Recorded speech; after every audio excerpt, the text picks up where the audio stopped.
In baseball today at Wrigley Field, the Yankees shut out the Chicago Cubs 2-0 with 2 solo homers. The Yanks had only 2 other hits in the game. The loss to Shota Imanaga. Yanks are second in the AL East. They were 3.5 behind the Rays. Tampa Bay is hosting the White Sox tonight. The White Sox are a first-place team in the AL Central. 2-game lead over Cleveland. The Twins are 3 back. The Rays pitcher Shane McClanahan was placed on the injured list with a bad back. The Phillies are at Baltimore. Phil slugger Kyle Schwarber returns after an illness. Toronto hosts St. Louis. Blue Jays first baseman Vladimir Guerrero Jr. returns from a hamstring injury.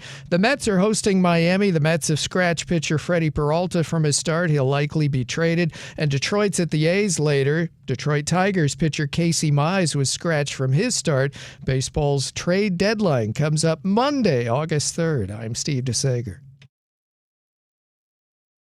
Elijah, put the camera on me.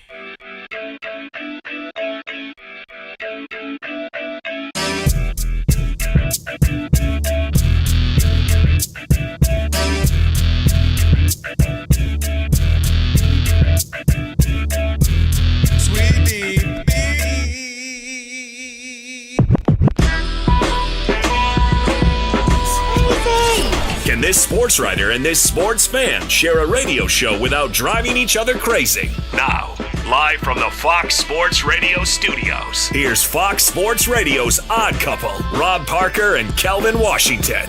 Password. Ack, a dack, a ack. Enter, brother. That's right. Come on in. With that password, you now have full access to this very fine radio program for the next 3 hours. Not 2, not 3, not 4, not 5. Thank you, not LeBron. 6. I really mean it. I really mean it. That's right. No matter how you listen in, Fox Sports Radio, foxsportsradio.com, the iHeartRadio app, Sirius XM Channel 83. Wow. And now, live, We'll do it live on YouTube. Do it live. I'll write it and we'll do it live. Do it. Thank you, Bill. Say my name. Rob Parker. Say his name. Kelvin Washington. And we are indeed the odd couple on this funky Flashback Friday. Where we will debut. Should we call it a debut, right? Well, look, considering what it is. Might involve some of that. You might as well call it the debut because, yeah. Kelvin is sick over this. He's like, he told his minister not to listen to the show in the third hour, right? Yeah, listen. I don't know. Oh, God. I don't know where this is going. So, I'm just here so I won't get fined, in the words of Marshawn Lynch. The open, though, is just, oh, man. Alex, you heard it? Oh, it's so good. All right, we'll get to that. I haven't heard it. I've heard it. Okay, we got to get to that. All right, it is the Odd Couple on a Funky Flashback Friday. You'll need our telephone number because we are, without question, the most listener-friendly national sports talk radio show on the planet. Somebody, Maller. At least when people are still awake. Sorry about that, Ben. I know. He's got a lot of listeners who are snoozing. Write it down, commit it to memory, 877-99 on Fox. For you laymen out there who can't figure out the letters and numbers, it's 877-996-6369. And if you hear feedback on the line, guess what? It's your own fault. It means only one thing. You forgot to turn down the radio.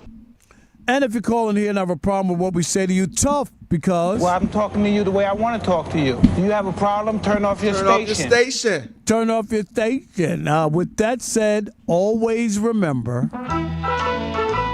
The Odd Couple was filmed in front of a live audience. Sweet beating. Yay. All right. Yay. Let's go. Big show. Let me welcome in my partner. He is... Kelvin Washington. Sup, man? Happy, what did I say it was going to be? Flexing Friday. Since you keep flexing, I've been to every continent. They sending me Monty FedEx was and really Kinko's bothered laters. by that, huh? Yeah, she was. She was taken aback by that. She said, though, it's one of those things like a humble brag, I wasn't bragging. I was just saying. I mean, it was a fact. This is true that you were one of only, probably 20 black people to go to Antarctica? Maybe. Wow. But it is Were there a any humans Freaky there? Friday. Should we say Freaky Friday? It might be. Well, Rob G. It might be. Well, apparently. let's welcome in everybody. You good? You ready to go? Yeah. What was that? Yeah. We got live audio from the Kinko's letter too. What's going on? Rob G, is that you? Yeah. Who is that? You think my voice can get that deep? That's Who you, is Rob that? Parker. It's Julian. Who? Julian, one of the new guys we just hired. You know Julian. Yeah, is that Julian? Really? Yeah. I don't know. I think it's Rob. I think That's Rob his had tease an for audio the recording One Night at Kinko's segment coming up. Yeah, at I think 9:30 he had Eastern. a Safe Harbor is recording not from- so safe anymore, ladies and gentlemen. from 92. Wow. I think that's you, Rob. I don't know. What was it? 1992? What year was that? I don't know, but it just felt right. It was the 90s. Don't interrupt my joke with semantics, okay? Okay, I'm just saying. All right, Actual hey, facts. let's welcome in the Odd Couple crew because we wouldn't be able to do this fine radio program without them. Rob G is our producer. Blood Mexican is. Alex is our engineer. Pay no attention to that man behind the curtain. One more, Alex. Pay no attention to that man behind the curtain. Steve DeSager is at the Steve. anchor desk. He'll keep us updated throughout the program. Never heard of him. Never heard of him. It is Sagar tonight. Rob, you can't be belly dancing. What was going on, daughter? No, Sagar is our social media guru for Sagar. tonight, no doubt. And Rob G, you there? Has he stepped away? Rob, that's just a great setup for you. Just say, hey, Rob G, and then pause for 10 seconds. I love that. That was a great job by you. No, but I'm just trying to get you to respond because I can't see you. Okay, what's up? I can't wait till we have the before- celebrity boxing match between y'all two. I can't wait, Yes, man. that's going to happen. That's going to be on the last day of when I retire. I can't wait. Get y'all some oversized I'm going to gloves. kick the I can't crap wait. out of Rob G and then leave California. Okay? I can't So wait. his brothers can't attack me or whatever. I'll be gone. I'll be on the Do plane. it straight and then straight to the airport. I'm Uber heading straight to the airport, Rob G. You cannot get me. All right. For hour number 3, can you let's just tease the segment and we're going to get into the show. Sure. So we have One Night at Kinko's, seductive stories from a sports reporter, coming at 9:30 p.m. Eastern. This is real life, unedited, factual commentary from a lovely lady back in the day that had an intimate encounter with Rob Parker. So excited this lady was, so satisfied that she had to write and fax a letter from Kinko's to Rob Parker discussing how he made her feel. Oh, yeah. It's going to be fun. It's going to be raunchy. You're not going to want to miss it. That's right. We're all excited for this because it could be okay. Like there's a good chance. It ain't gonna I be know okay. Kelvin. Okay.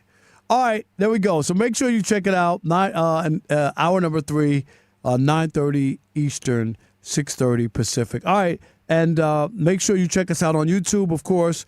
And just go and search Odd Couple FSR on YouTube. And there you go. All right, Rob G.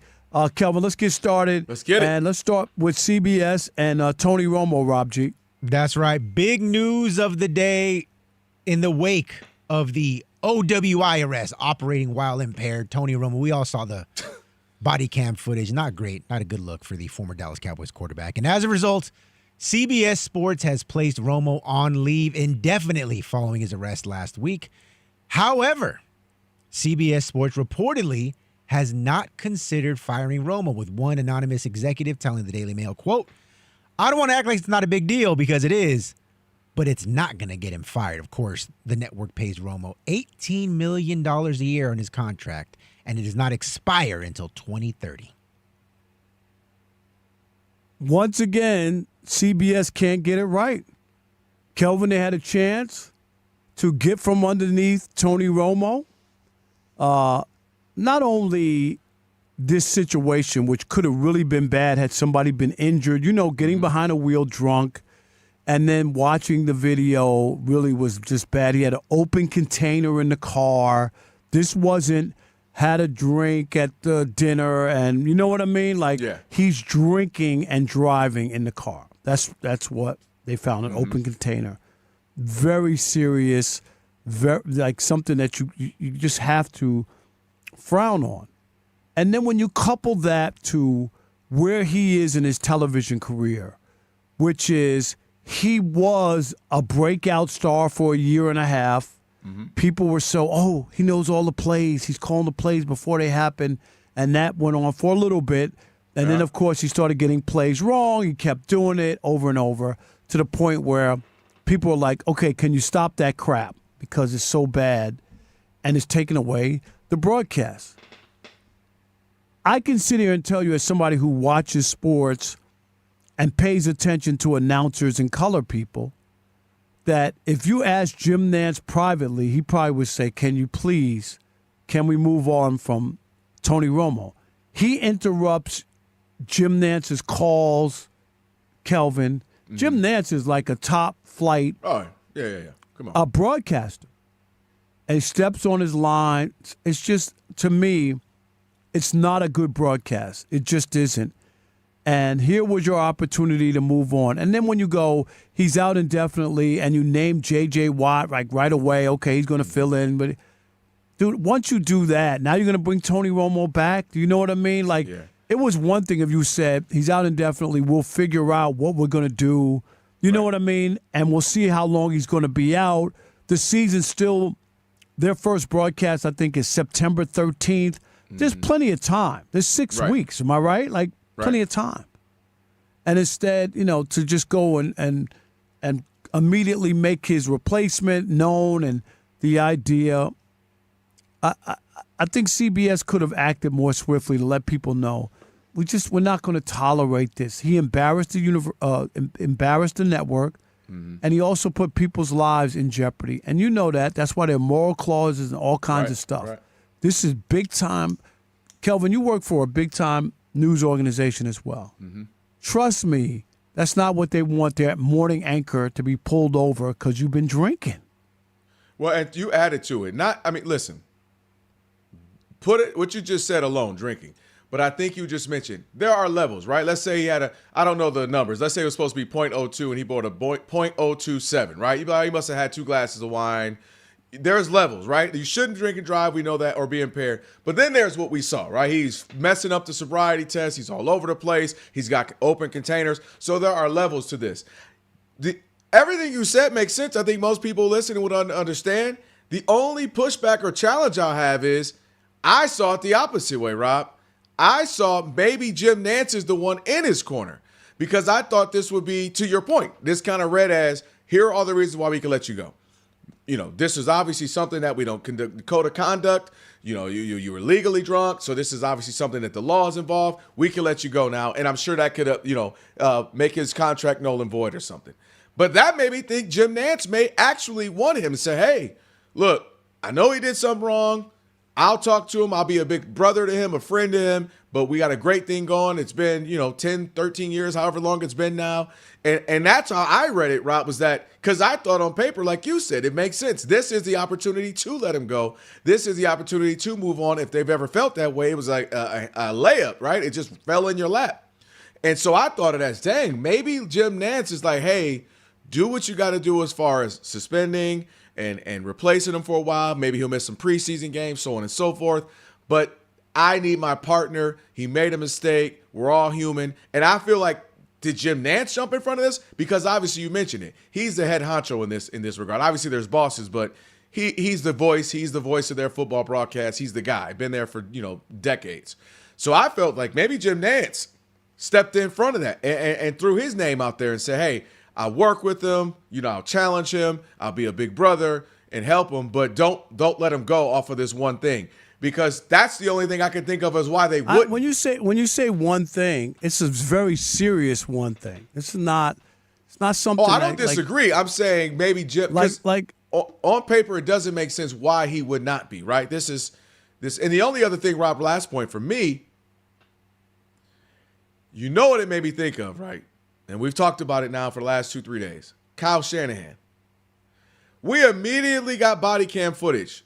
We already got the footage out there of Tony Romo. We then got the audio, the video. We see everything. We've got the whole actual thing. Why is it so weird everything's going on with this Kyle Shanahan case situation? That's another thing I thought of. Well, because Tiger it feels Woods, like it feels like a cover-up. Exactly. that they're going to the extent of the law to cover it. They won't even give up the body cam and all That's the what I'm other. saying, you know Rob, what I so mean? that was the next thing I thought of. It's just a matter of time, though, because you're going to get the newspapers and TV stations are going to get a Freedom of Information Act, and they're going to get it. Like they can delay it. Hold on. They can That's delay it. As you know, as you mentioned earlier, as a newsman, what we're finding out is a lot of departments are not either requiring or at least not enforcing it, or it's always timely when they seem to have never been on, if you catch my drift. That happens way more than you think. Where's the body cam footage? Oh, we don't know. So and then all of a sudden the officer can cite whenever they want. They can, you know what I mean? Like, guy just had an accident, and they're not going to cite him for anything. Like if he wasn't the coach of the 49ers, like that stuff is all bad. But let's get back to Romo. But it made me think of that was my point, because the Tony, you get what I'm saying? Because look how we got all the information, we got the video, we've seen it, and we haven't seen anything from that. But I think Jim Nantz jumped in front of this. I think Jim Nantz said, "I'll help him. I'll be there." Because I feel like Jim Nantz is saving his job. But the only problem is with J.J. Watt. Like, what if he's good? You know, like seriously, like whenever you give up your seat and you give up a spot, can't do that in this business. Like that is, people might say right away, oh man, that sounds way better. Like seriously, 100%. And then where do you go? So I. Like the idea, they could have easily said, well, we'll rotate a couple people in. You know what I mean? Because indefinitely it's weird that they automatically elevated him. Do you know what I mean? I mean, he was sitting there in the bullpen. He's been there now for 3 years. No, they love, but we don't know. But we don't know. Is it 1 week? Week one? Is it week? Like it just seemed to me like it's got to be longer than that to make that kind of a move. CBS has been going through a lot, as you know. So there may not be the point person in charge to kind of know how to handle this. And they may be licking their finger and putting it in the air and seeing how the wind blows. If people don't care about this in 2 weeks, they look over their shoulders, we'll bring them back. If people are outraged by this, maybe we won't. But maybe they're doing the whole waiting game, which seems to be a lot of what leadership does in a lot of companies and broadcast companies and even politically now. People licking their finger, waving in the air, wait, see how the wind blows, and then they're making decisions. All right, 877-99 on Fox, 877-996-6369. Should CBS have fired Tony Romo? Plain and simple. Yes, no. We'll continue that conversation next with you. It is The Odd Couple.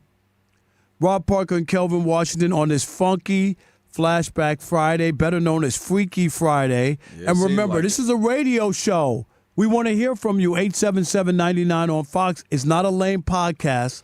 Give us a call. Get your opinion in. It is The Odd Couple, Fox Sports Radio. Stick and stay. If you're ready to hear the kinky Rob Parker in the US of A. Our guy Rob Parker has been breaking back since Moby Dick was a guppy. Oh, God.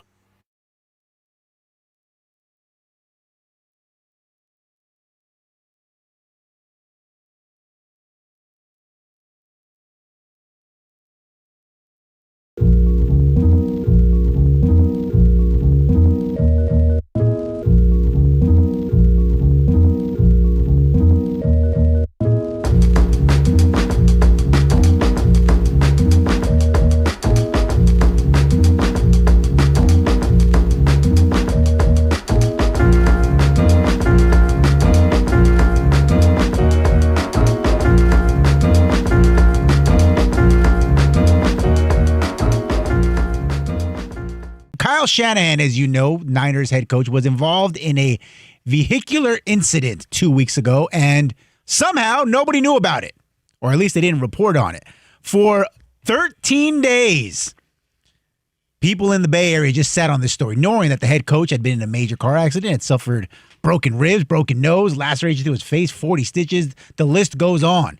In fact, the police at the time said in their initial online posting that the other driver was at fault. Come to find out, Kyle Shanahan said himself, no, it was me. Dropped my phone. I was looking for it, ran across the median and had an accident. And now we know because Chris Sims, who is now a member of the media but is a longtime friend of Kyle Shanahan, explained exactly why and how this story was kept under wraps for 2 weeks. Take a listen. I was sitting there every day after it happened going, is the news going to break today? Is the news going to break today? Is the news going to break today? Right? I certainly looked at my wife a few times in the last 12, 13 days, and we looked at each other and we were like, hey, this is pretty amazing. It still hasn't come out. But I think when you get down into it, this is where, hey, being goodwill, treating people the right way, being successful, being powerful as the head coach of the San Francisco 49ers, but being a guy that everybody in the community likes and knows, and that's where Kyle is gifted and cool. His ability, just like you heard Chris Forrester there, to talk to people, whether it's, somebody really important or somebody down the totem pole a little bit that way. And I think, between that and the goodwill that he's worked up there in the San Francisco area, and the fact that, of course, like you said, I believe he was coming from a chiropractic adjustment when this all happened, so he was close to the stadium. And as you know, and we know, these organizations are tied into the police departments that are around the stadium and the facility and all that. So, with all that, I'm with you. I was surprised it took that long to come out as well. But at the same time, I understood it once I heard a few of those details that I just explained right there. Disgraceful. And you could get away with that in Santa Clara. It wasn't in San Francisco, a bigger police force where I think you'd have a harder time. I agree with that. Hiding a story like that. But Chris Sims, please.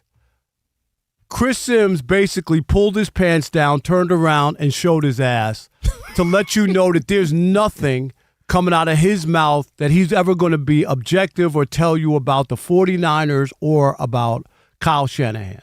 Because he basically said he's a friend, and even a guy who's supposedly a member of the media and is going to go up there and talk about everybody else and their situations was mum. Be damned. Seriously.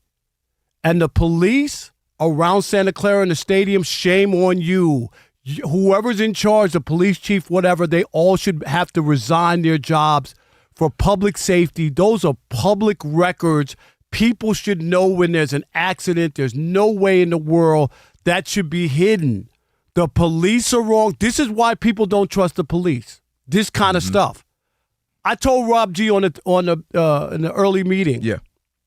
I said this went on in the 50s when Mickey Mantle was driving drunk for the Yankees and the police would get in his car and drive him home and not take him to the police station. That doesn't happen now. Right. Okay? But Chris Sims to get there. Oh, I've been waiting. Doesn't he work for Pro Football Talk? Doesn't he work for us? If you're Mike Florio sitting next to him, seriously, that's the freaking guy I want to be on my podcast with my website, Pro Football Talk. You have an exclusive story. And now he comes in 2 or 3 weeks later and goes, because Kyle Shanahan's a great guy, and that's why they held it a secret. What if he died? Are you kidding me? Bad all around. Especially the police and especially Chris Sims. I wouldn't trust that guy with anything, and I'm talking about for information or knowledge. Mike Florio, really? Mike Florio sat there and thought that was okay? That his partner on his podcast sat there and held that from him for 2 weeks? Wow. Good, Mike Florio. You shouldn't have been just angry. You should have fired Chris Sims. I don't need a guy like you on the air with me. That is outrageous. Can you imagine? Kelvin, ridiculous. No.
Love this song, DJ Elliott. Like legitimately love this song. Shaka Khan, the great Shaka Khan. Get it, Rob, get it. Get it, Rob, get it. Oh, get God. It, Rob, get it. Oh, yeah. Yeah. Oh, yeah. Oh, my. Boy. Odd Couple on a You're gonna funky see me in flashback Friday. in a different way tonight. You're going to see me in a different way tonight. You might not ever think of me the same way. Well, I mean, ever since I read the letter the first time, who knew there was different editions? Rob, I didn't know it was an encyclopedia. I didn't know it was multiple editions. You're going to start calling me Tripod K? No, that's hey, Alex, you know why we can't do that. You already know. Oh. Might be taken. Oh. It's your boys, the Odd Couple, Rob and Kelvin on a, I don't know, Flexing Friday, Freaky Friday, Flashback Friday, one of them. Stream us live wherever you happen to be in the iHeart app. Catch us in all your favorite Fox Sports Radio shows live 24/7 in the new and improved iHeart app. Just search Fox Sports Radio in the app to stream us live all day, every day. And be sure to select Fox Sports Radio as one of your presets in the iHeart app. It's always going to pop. That's right, pop up at the top of your screen. We'll get to Steve DeSager here in just a moment. We'll take a caller or two, Rob, and then we'll carry some over after we get the update from Steve. Yep. All right. Simple. Should CBS fire Tony Romo? Should they have? Or should they give him another chance? Your thoughts, 877-99 on Fox. Who we got? All right, Derek in Nebraska. You're on the Odd Couple Fox Sports Radio. What's up, Derek? What's up, Rob? Rob, I just want to tell you real quick, man. You like a real OG, man. And shout out to you, Rob. I just want to say, appreciate man, that. real talk, Rob, man. You like a real guy where I'm from, man. But anyway, I think it's just really, man, some Jerry Jones, man, and somebody's getting in these people's heads to, Tony Romo, he has the type of privilege that Dallas Cowboy privilege. And, that's a good point. I don't think personally nothing's going to happen to him because, I mean, it's just the NFL, man. Like y'all been talking about the last couple of days, man. They're going to protect their own, man. You know what I mean? When it comes to, you know what I'm talking about, Rob. They're going to protect their own when it comes to these type of things. But, yeah, that's all I got to say, man. No, I get it. But, he brought up a great point. You know what I mean? Just who's the most prominent figure in the NFL? If it ain't Roger Goodell, then it's go ahead. I'm sorry. Yeah, but in reality, you saw because they protected Kyle Shanahan, but they couldn't protect Tony Romo in this. Do you see what I'm saying? Like, well, they couldn't protect him from the police, but they protected man from an $18 million a year job. No, but I'm just saying. But if they wanted to like cover it up like they did. Kyle Shanahan, different jurisdictions, they didn't different cover it up, Rob. And that's from his home state. That's from his home state in Wisconsin. Right. Let's get one more, and then we'll do some more after Steve DeSager's update.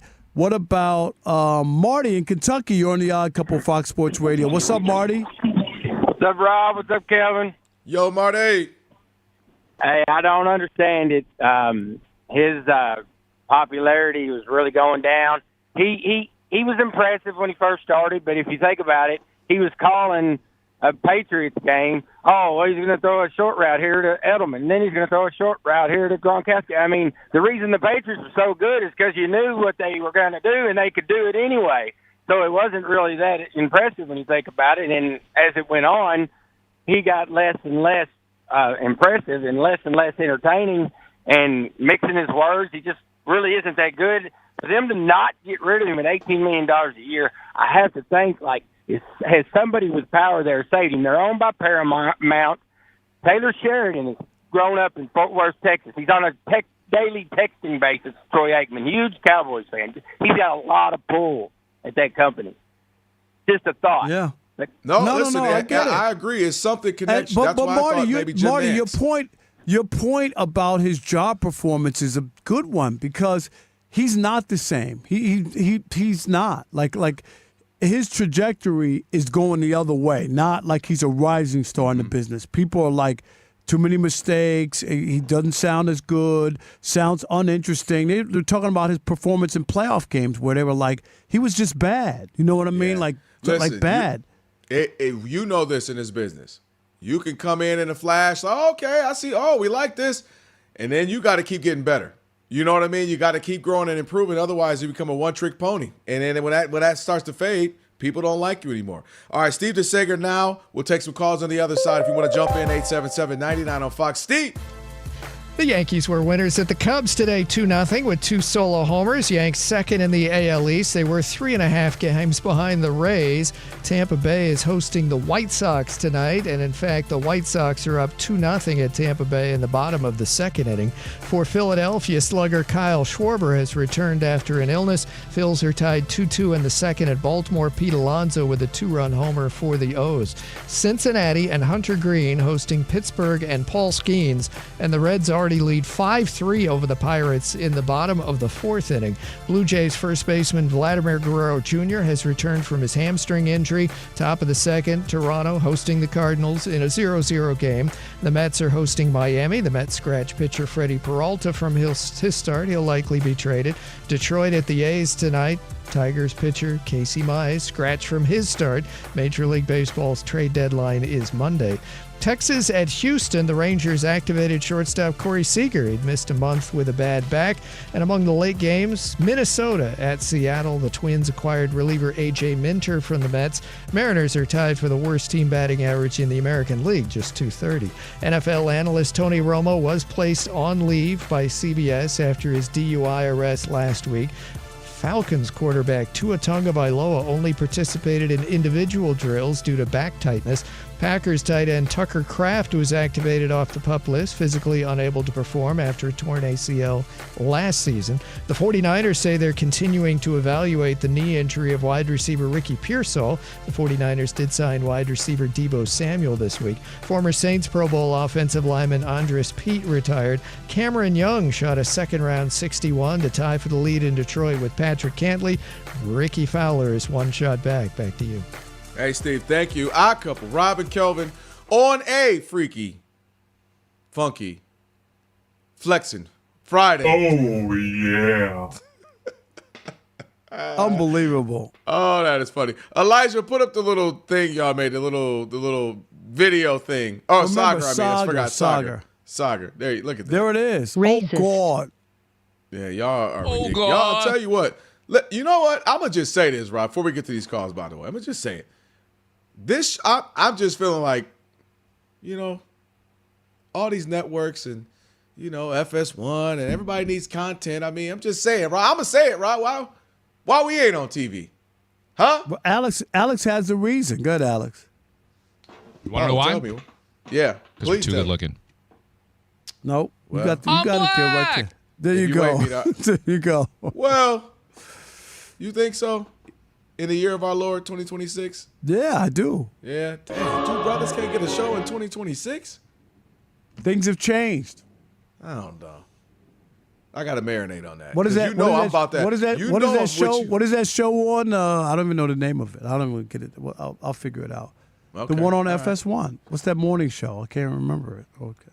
Oh, yeah. Baller. Which one's Baller or something? No, that's not breakfast. They canceled Breakfast Ball. What is it? The Barstool. Don't they have a morning show? Barstool. Yes, they do.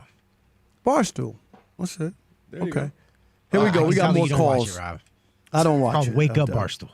Is that what it is? Wake Up Barstool. I mean, he wasn't Sorry far about off. All right, let's get a couple more calls. We got 877-99 on Fox. Yes.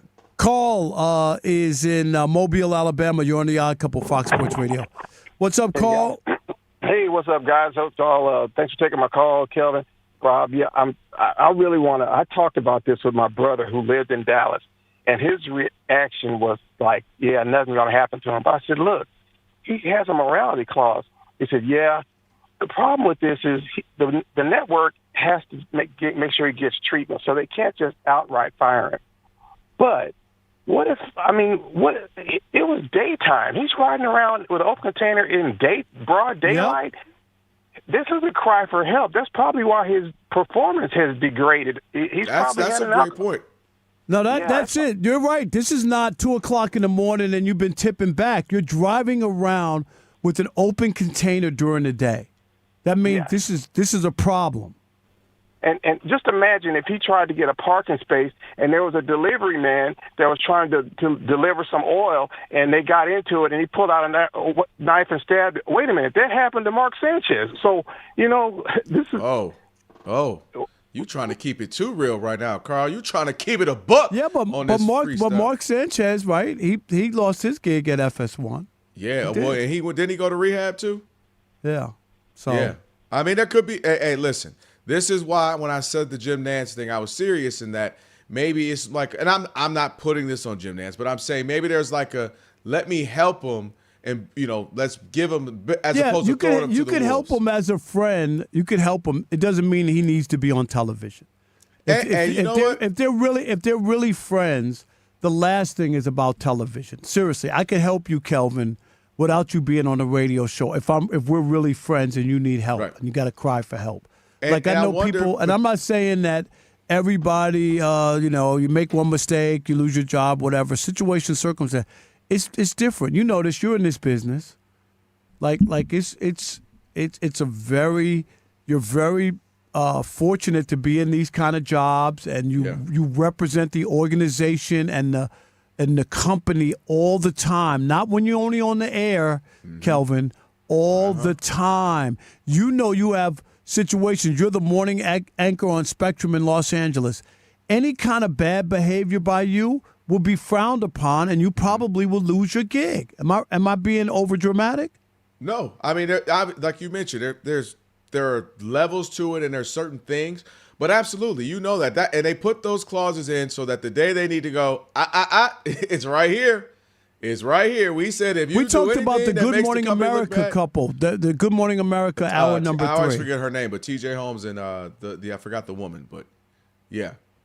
Dude, I just saw they both were separated or whatever, going through the process, not divorced, had an affair with each other. They're on the air. Is either one of them on network television right now? I don't see. I think they have a pod right now. Yeah. No, they got a podcast, but I'm talking about network. Right. No, you're right. They didn't even do it. They didn't even break any laws. Tony Romo broke a law. Big time. I mean, he was when you got the container open. And like we said, you're failing all the sobriety tests miserably. Yeah, it's a lot going on. And I do wonder, they use that term indefinitely, which again, when you use that you have it at your discretion. They always say, well, it was only 2-3 weeks. We had him sit out, or we let him go eventually. Like they are sitting on that in their back pocket again, Rob. I think to see how this goes, like to see again the temperament of people. And where he is, too, because maybe there is a deep-rooted problem that we don't know about. I remember when Marv Albert had his situation. Remember the woman that supposedly he bit her or whatever? He bit her, yeah. Right, okay. I remember that very vividly because I used to, cover the Knicks, and I traveled with Marv and whatnot and I know him personally. And I remember NBC. Marv was as big as you got. Like, he was the voice of NBA basketball. And he did the Knicks locally, and he did NBA basketball.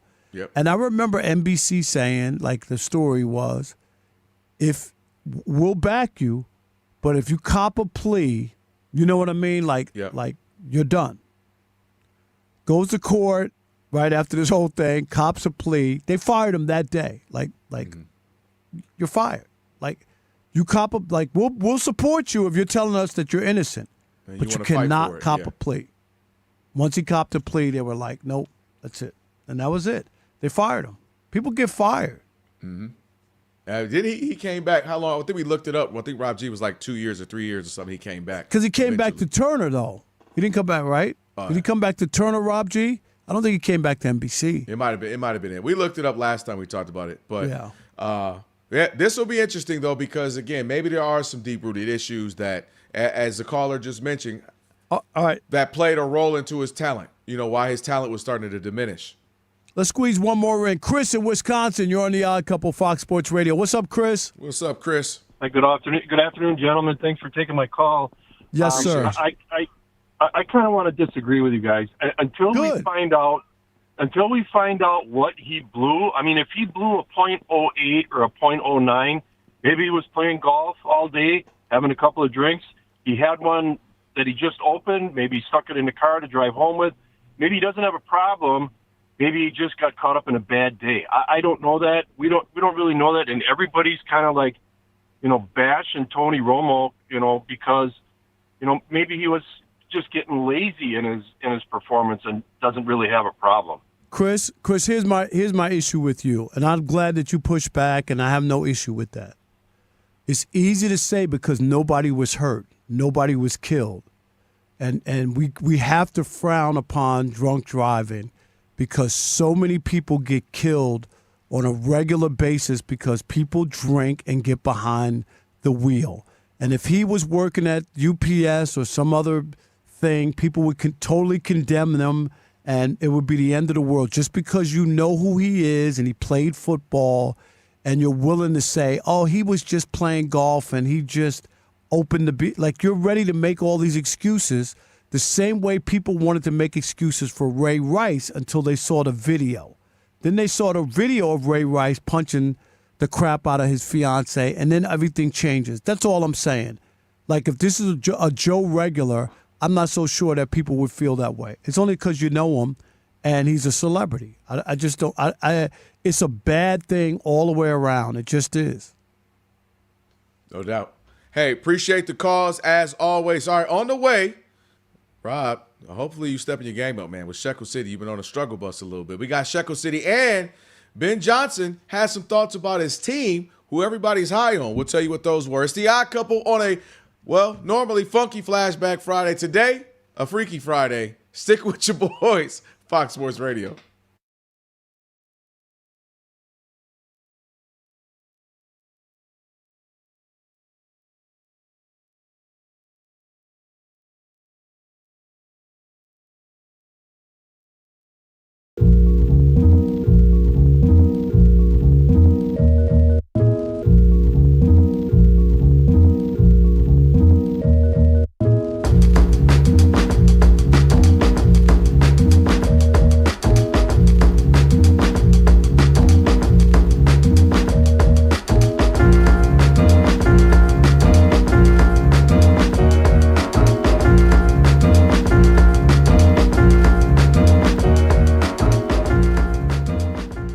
All right, let's get to let's get to the story about LeBron, and we kind of talked about it a little bit, Rob G. Just that his people were going at it more of a Last Dance style, but they are saying him and his camp saying, not so fast. Yeah, we've known for about a month now that LeBron was going to have a final season or a season documentary that was reported by Yahoo about a month ago. And The Athletic reported on Thursday that LeBron is currently in talks with ESPN about a behind-the-scenes documentary that's going to be recorded similarly to The Last Dance.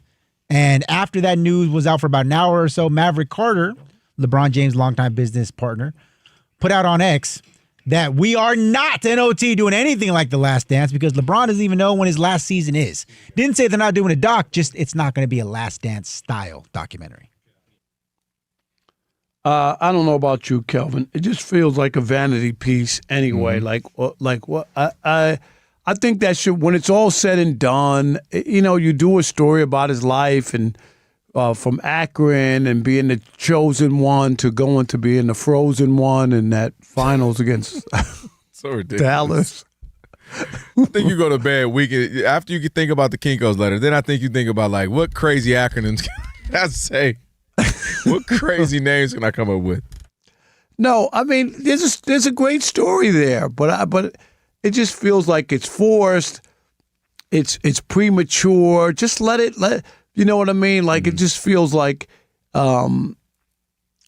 he's planning it way before he really realizes, is this it or not or whatever. And I think it should just be natural. Enjoy it if he talks about he wants to win or whatever and not be worried about the production value. Do you know what I mean? And if they capture it and then you put together a story, you don't have to have a camera follow you. This is not Bridezilla or whatever. You know what I mean? Like just they have plenty of video of him. I don't even think you need your own crew. You know what I mean? There's somebody there with a camera around all the time documenting this year with Philadelphia, and then you see what happens next year.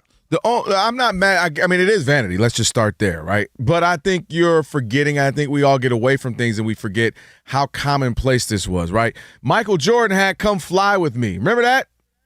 Bobo, I know you remember that. Come Fly With Me with Michael Jordan. It was the little, documentary he had and in the prime of his career. It was like 92, 93 or whenever it came out.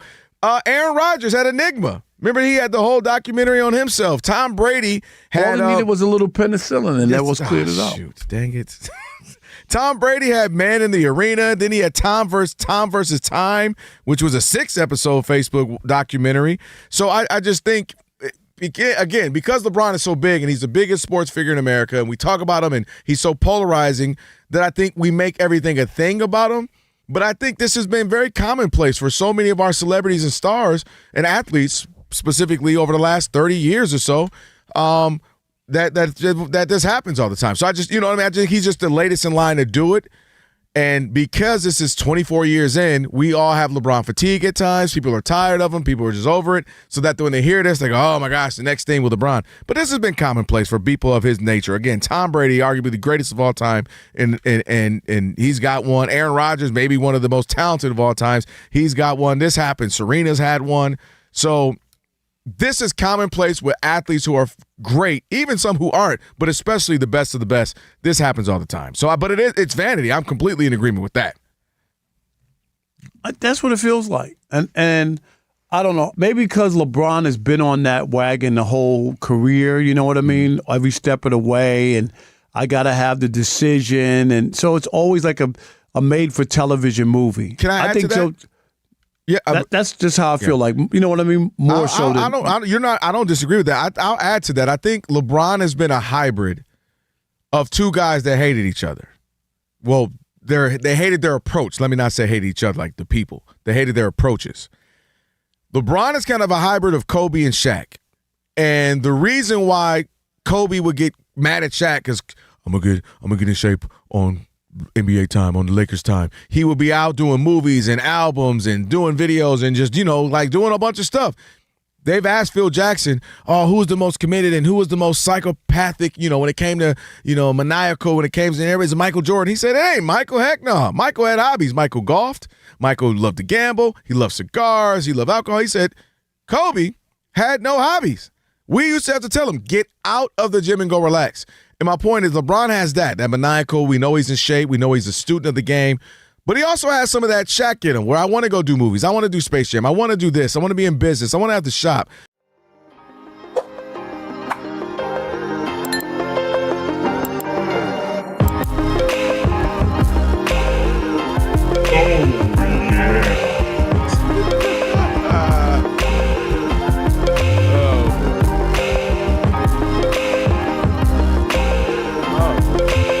Peace to the great Whitney Houston. On a Funky Flashback Friday, it's the Odd Couple, Rob Parker, Kelvin Washington. And if you missed any of today's show, be sure to catch the podcast. Just search the Odd Couple wherever you get your podcast. We'll have it all up. We'll have a best of version. We'll have the full version, rated 5 stars. Share, review, subscribe, please, all that good stuff. We always appreciate it. On the way next hour, we have Mark Funky Medina. He's going to join us. Alex, hit me with that. Oh, yeah. No, the laugh to Mark Medina. There we go. Say something funny then. And then last hour, we're going to have One Night at Kinko's. Seductive stories from a sports reporter as well. God. So you just don't know what you're going to get on this Friday with your boys. All right, it's time now, Rob. Let's get to it. Shekel City. Welcome to Shekel City, the home base for Rob Parker's daily picks against the spread. 29 or do Elijah did a great job on that 29 or 2 Did you see the video? Oh, yeah. I hit him with an HRU. It was very good. Did a great job on it. Come on, man. Elijah, Alex, Rob G, Sagar, man. We work with the best. These guys are amazing. I just wish I could pick better games. I mean, I'm struggling right now. I'm going to struggle. 1 and 2?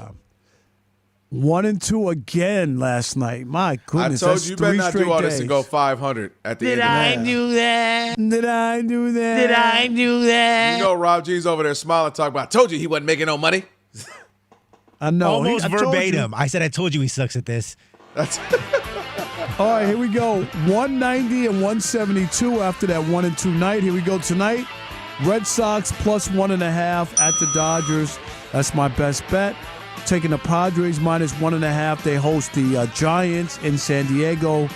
And I got the Brewers minus 1.5 They're in Anaheim taking on the Angels. So Brewers minus 1.5, Padres minus 1.5, and the Red Sox plus 1.5. And remember, Kelvin. Yes, sir. I'm not telling you who to bet on. I'm telling you who I bet on. Facts. All right, there you have it. That's Shekel City for today. Hey, Rob G, football, everybody's starting to get their football bag. Again, right, it's around the corner. And there's some thoughts on how the Bears, what their season could look like. They're kind of the hot, sexy pick right now. Ben Johnson kind of said, Yeah, that's big facts because Jags head coach Liam Cohen, a lot of people remember this. They won 13 games last season, and nobody talks about them. And he actually Duval. I love that guy. He made a point to say in an interview with Jacksonville Radio this week, like, look, it's not hard to be motivated after this season that we just had because nobody's talking about us. You go to NFL.com, and every other article is about Caleb Williams. So, of course, on Friday, media in Chicago asked Ben Johnson about the comments that Cohen made, and he said, point blank, well, we are the number one regression candidate, so I think we got plenty of motivation ourselves. Apparently, he's not NOT buying his own hype and drinking the Kool-Aid about these Bears. I love it. I love it. That's wise of him. I think a few reasons, Rob. I think part of it is because he comes from Detroit where, oh, man, we lose in the NFC Championship game. Don't worry about it. Run it back. Remember he stuck around? And he was like, no, we're going to run it back, finish the job. And it didn't happen for Detroit, right? They end up losing to Washington, and, there was some regression there. So I think it's just no guarantee that, we should be getting better. You never know in this league, right? Also, all those 7 games they lost, they won at the last second drives and whatnot. He knows that can flip. We've seen it flip with the Chiefs. We've seen it flip even with the Lions, for another example of the Lions. So I think he's very wise to say, I'm not buying it. Staying focused. He's very analytical, so he's into the numbers of how one season does not necessarily carry over. And I think he wants to continue to put the pressure on Caleb Williams to get better. Like, you are absolutely talented. We got us in the postseason. We got a big win, but let's keep getting better. He's on the cover of Madden. Let's not fall for that. So I love the motivation to me of what he understands. This league is no guarantee, probably more than any other league. And you got to stay on it, stay on point, stay locked in. Your schedule's going to be harder. And again, there's no guarantee to win those last minute drives and last minute games. So he's trying to keep him motivated for sure. Yeah, I just think it's all BS. I just got to admit it because I think that's what people want to say, and you want to come up with some reason to say that people aren't going to take the next step. It's his first year last year, Ben Johnson and Caleb. He was way better than he was the year before. If nothing else, sure, he can clean up stuff. But if you're in that locker room and you don't think you have a quarterback who can deliver for you when you need it, that's a great thing to have in your back pocket. Sure, you wish you could blow everybody out and it's 42-0 and it's a laugher and you don't have to come from behind. Yeah, you can work on that as well. But what people are writing and talking about doesn't mean anything. Well, how come the Lions went from going to the NFC Championship game?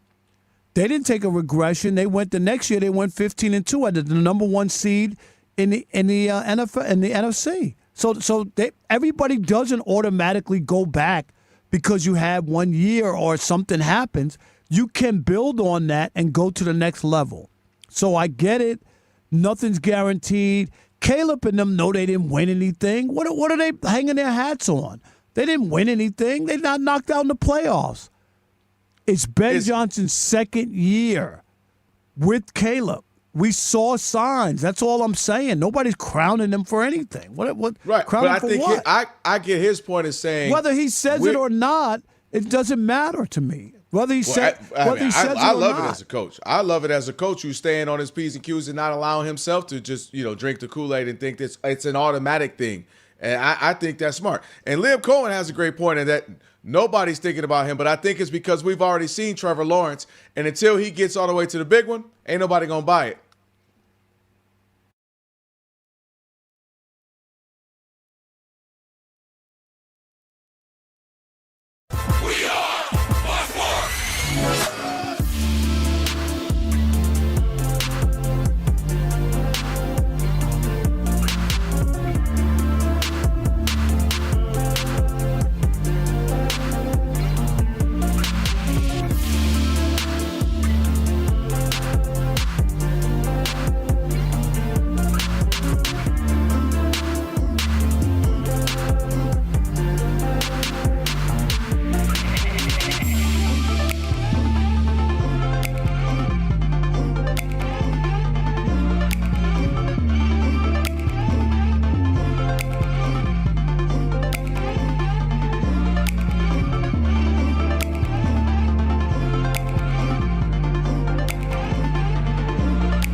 just to put a cap on it from like a Cleveland perspective. If he's good enough, and I understand like he's an aged veteran and he's in the back end of his career, et cetera, et cetera. If he's good enough, though, to go somewhere else, where you're talking about a team that's going to be in contention to win a championship, then he would have been good enough to go to Cleveland. Is the mindset of a lot of the fans there. That this isn't him like limping through the finish line. This is him joining what he feels like is the best team, the best chance for him to chase and get rings. That's what this is ultimately about. You think Cleveland gives them a better chance than Philly? I'm not debating that. Okay. What I'm saying to you is where I think Cleveland fans or Cavs fans feel upset by this is the fact that, like, if he was to, after the next 2 years, come back and sign a one-day deal to quote-unquote retire in Cleveland, just kind of hits different, right? Like, when that stuff happens, it's obviously a formality. No one's really paying much attention. But the truth is, when you do something like that, I think it's even then a little bit sour for Cleveland fans because you did have the chance to come back one last time. You did have the chance to come document the end of your career, trying to go get those championships and doing it with the team that brought you there, doing it with the team that you brought a championship to, and creating that storybook ending. But instead, you go to Philly, where there's really nothing there.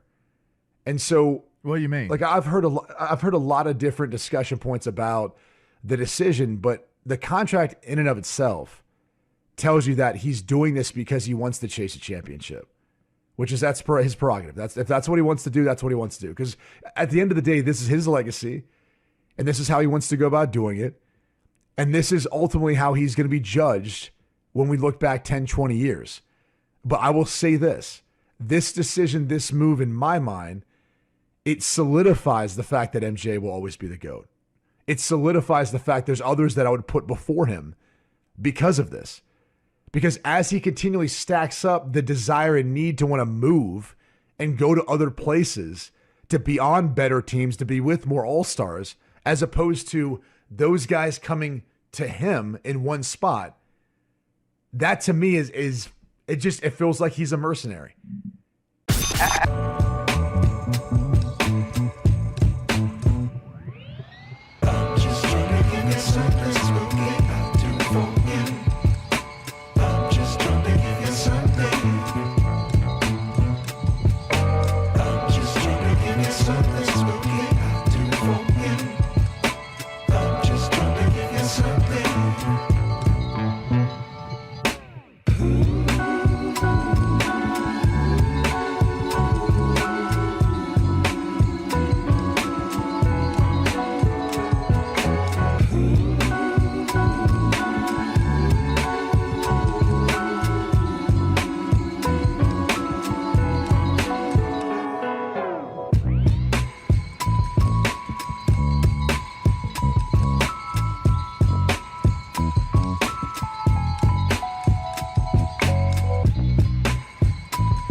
NFL analyst Tony Romo was placed on leave by CBS after his DUI arrest last week. Falcons QB Tua Tagovailoa only participated in individual drills today due to back tightness.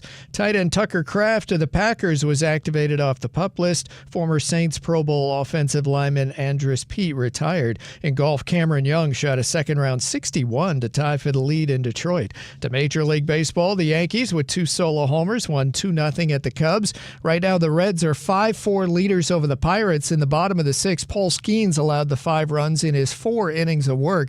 The Phillies are in the lead now at Baltimore 3-2 in the top of the fourth. 2-run homer for the O's Pete Alonso for their scoring.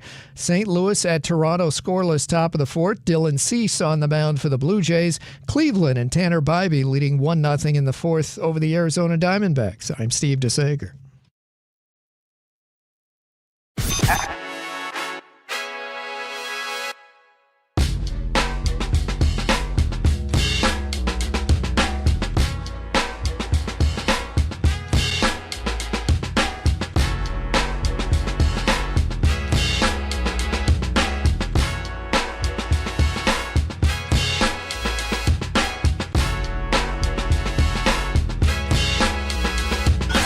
Can this sports writer and this sports fan share a radio show without driving each other crazy? Now, live from the Fox Sports Radio studios, here's Fox Sports Radio's Odd Couple, Rob Parker and Kelvin Washington. Our number 2. Oh, yeah. Number 2. That's right.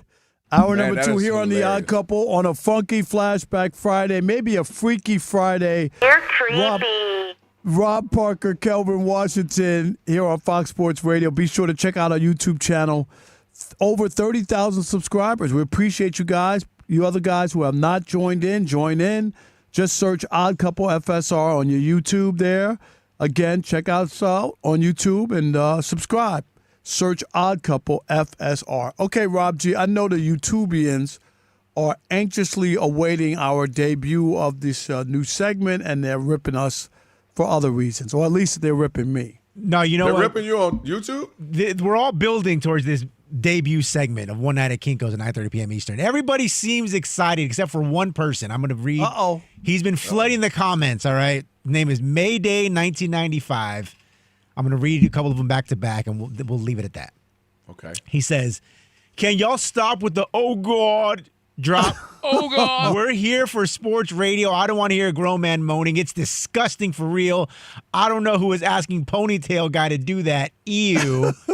Yeah, Ponytail it's Guy is super crazy. weird. I'm trying to unwind and just drift off to some sports talk, and all of a sudden, it's this grown-ass man moaning. Like, who asked for this? Why do they keep doing it every show? Oh, God. Wait, we ain't did it every show, though. This is new. Can you imagine trying to drift off to sleep and all you hear, oh, God! I ain't gonna lie, that is a nightmare, though. Oh, God. That could lead to a nightmare. I do understand what he's saying there, but we just started. You just got this drop like today, right? Basically. Yeah, I don't know. That's Also, the it's not a first time I ponytail. It's a heard it. samurai bun. How dare you? Was he Yeah. talking, Alex, about your trying to. ponytail? Well, I don't have a ponytail. Neither do you or Rob G. It's a samurai bun. That's it. Unless Steve We're did cultured. something while I ain't been there. Is it a samurai bun or a cinnamon bun? I'm just trying to figure gosh, it out. where's Mark?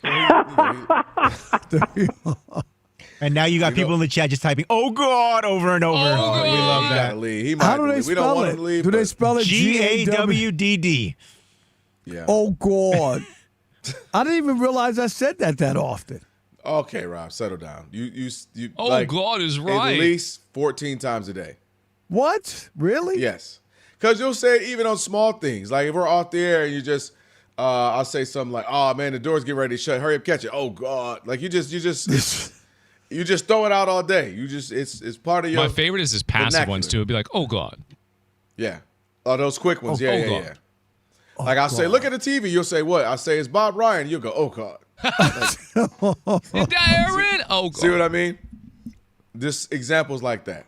Hey, So Rob, we get I ready to do order want some you- wings. They're out of flats. Oh, God. You see what I'm saying? It's just, these are the types I do of want things, you to Rob. know that I wanted a salad. I had lunch at Fridays in Southfield, Michigan. Kelvin, Man, that used you to know be the that? spot. That was a boy. spot. It Friday was a big nights. spot. And, what? Y'all don't even understand. Yes. We It ain't have was- it much, was like so a Fridays club. Was the It was spot. like a club almost, right? Absolutely a club. 1,000% a club. This one in Southfield, Michigan, outside of Detroit. So I went there and I was going to order a Caesar salad. So the dude looked at me, the waiter. He's like, "You're sure not about supposed that?" to be ordering salad." Oh, God. I was like, "What?" He's like, and then I looked at him. I said, "You mean the explosive diarrhea? What do they call it?" Yes. Clyposporiasis. But what is it? Is it explosive diarrhea or what is it? Yes, What's yes. the term? Diarrhea. But it hits you like a couple of weeks after 2 the weeks fact. later is crazy. 2 weeks 2 later? weeks later. Oh, NABJ's in trouble.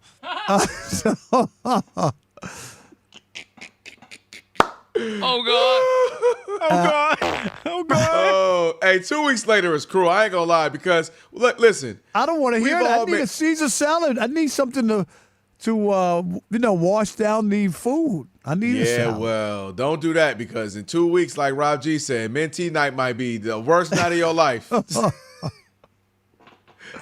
Minty night might not go as you thought it was gonna go. Oh shoot.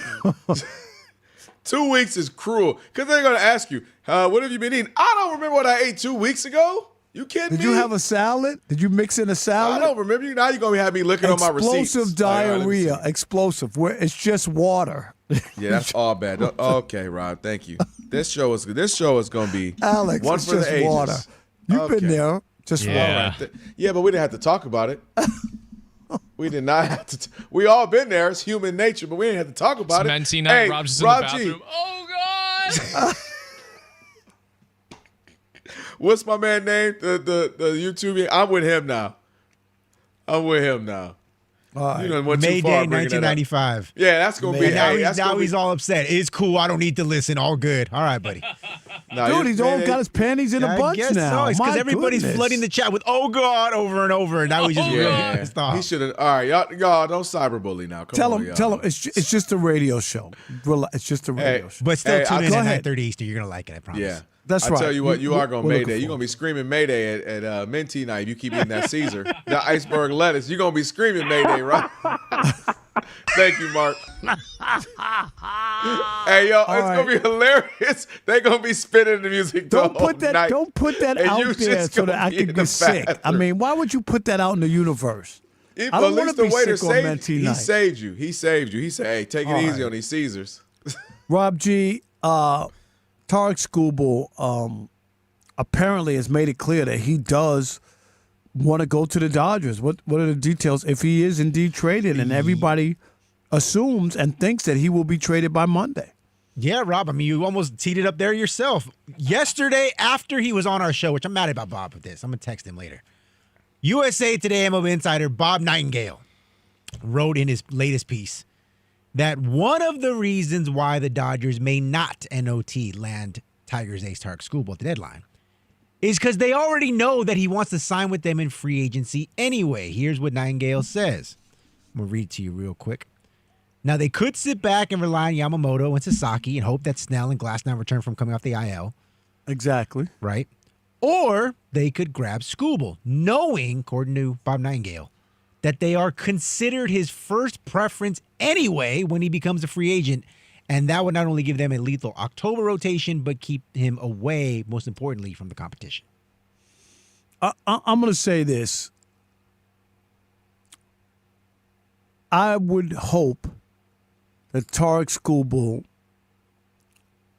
isn't just a front runner who just wants to run to the best team and play for the Dodgers to make it easy on him. I think he's that type of pitcher that could elevate another team by itself and not just be another piece, Kelvin, but the missing piece. And I'll give you two examples.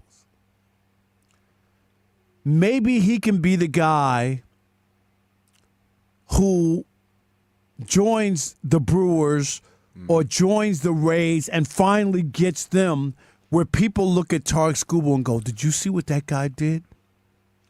He went to Milwaukee. They couldn't get out of the first round of the playoffs for the last 5 years, Kelvin. Now they're in the World Series. He delivered the Milwaukee Brewers franchise to the World Series. They already have a good team. They've already won divisions. Right. I hope that Tarek Skubal understands he should be that. He's that good. He's that viable.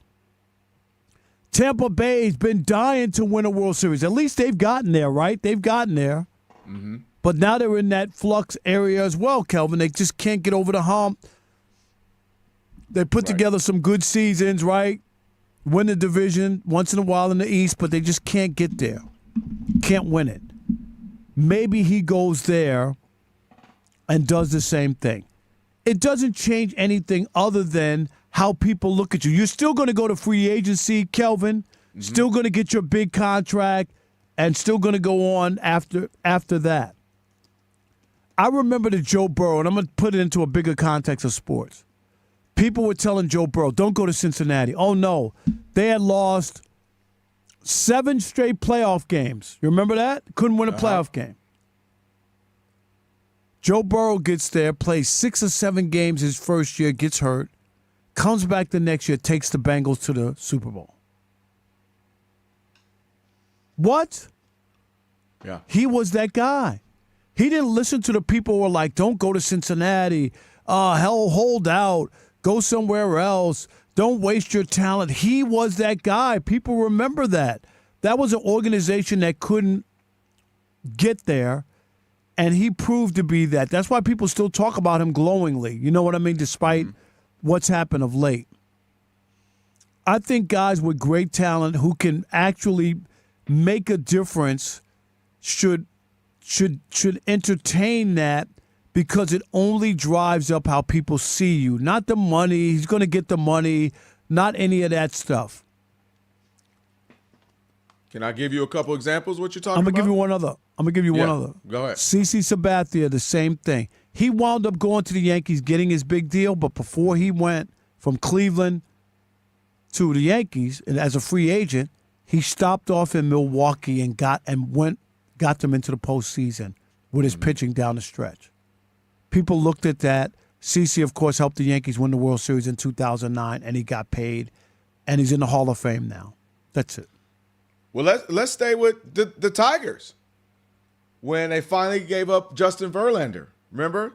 And he goes to Houston, and Justin Verlander goes there, 5-0, 106 ERA through the regular season. He won the ALCS MVP. What do? We know they messed around and caught their first World Series title. So Justin Verlander is an example. Aroldis Chapman did that with the Cubs. He goes to from the Yankees to the Cubs back in 2016, helps them close some key games down the stretch, and then they go down and get their World Series title. So there are examples of that where we've seen that. The only difference is where I think what you're witnessing with Scooble is a couple of things. I think he's witnessed what's happening with the Dodgers, right? Where that's a machine now for the last 10 years. They've been to 4 or 5 World Series. They've won 3 of them now. And I think he's looking at it as, I want to be on that big stage. I want to be that guy. I don't want to be Mike Trout or Shohei in the Angels where I'm on a team and I'm producing and I'm winning MVPs, but nobody knows me or nobody sees me. Not knows me, obviously baseball players, but I want to be on those big stage, having those big opportunities to do the things I wanted to do when I was 6, 7, 8 years old, throwing a tennis ball at the wall or something, or throwing a ball in the backyard of my father. Imagine I got the last strikeout in the World Series. And the Dodgers provide that opportunity now. You want to win? Coming from Japan, Yoshinobu Yamamoto, come on over here, and now you are winning MVP honors in the World Series. Hey, you want to come over here and play? They're going to get Risaki, if I said the name right. They're getting guys. They're bringing them over. They're having success. They're winning even with just people in the States. And I think he's looking at that. Let me go get some of that. But let me give you my pushback on why that doesn't make sense. The Dodgers just won 2 World Series without you back to back. They already won. You're not the missing piece or the missing ingredient. You're joining on the bandwagon of a team that's already won without you. So no one's going to say that it was Tarek Skubal was the reason why the Dodgers three-peated. No, but they why got do I have to be the reason? Why can't I be Maddox and who else I'm missing? And Smoltz and Maddox and Glavine and be those guys. You know what I'm saying? Be a part of something. No, but those guys, they won 1 World Series, but those guys, they didn't come. They started winning together. Somebody didn't come there. I get that, but what I mean is, I'm just saying, the Dodgers have already won.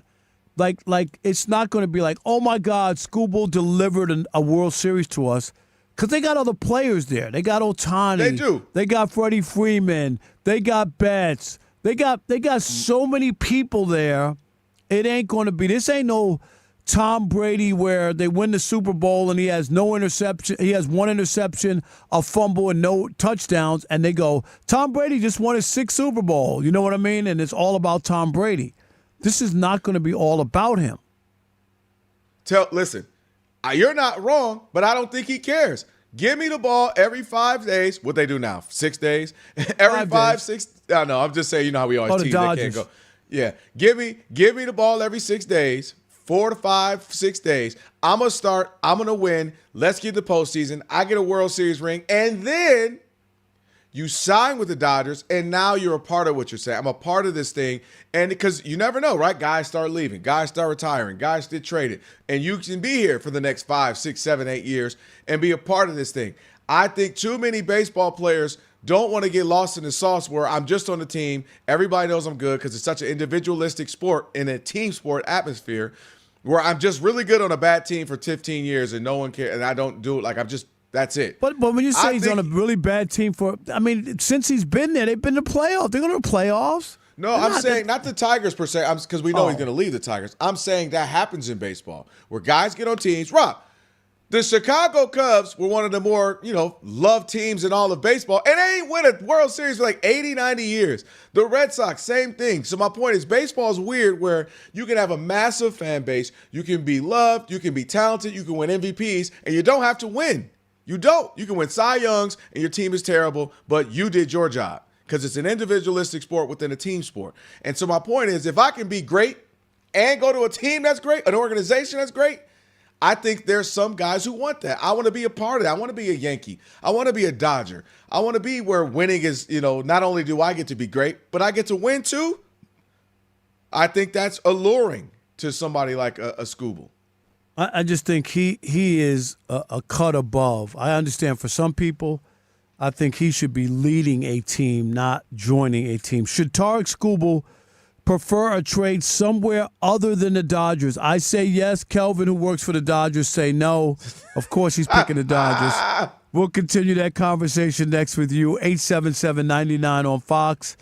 877-996-6369. You do. You work for Spectrum. You kind of work for the Dodgers. I forgot I did for a minute. I was just telling you how I felt, bro. If you didn't forget, they'll let you know because we'll call you, text your phone if they hear something that they don't like. They might text you. Hey, hands up. They be listening. That's all I was saying. 877-99 on Fox. Remember, we want to hear from you. We value your opinion. This is a radio show, not a lame podcast. We want to hear from you, the listener. Draymond. 877-99 on Fox on this funky or freaky Flashback Friday. And guess what? Stick and stay. Because for some of our favorite YouTubians, we have a oh god for you in the US of A.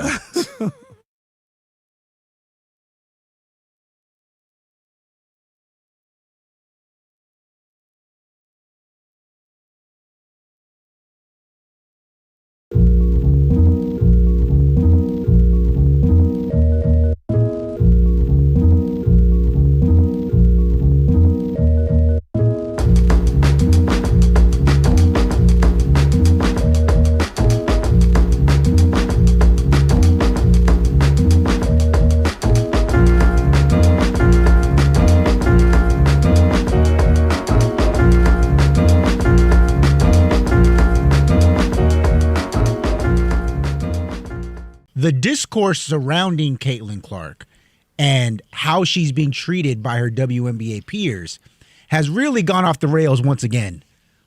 Most notably by Boomer Esiason.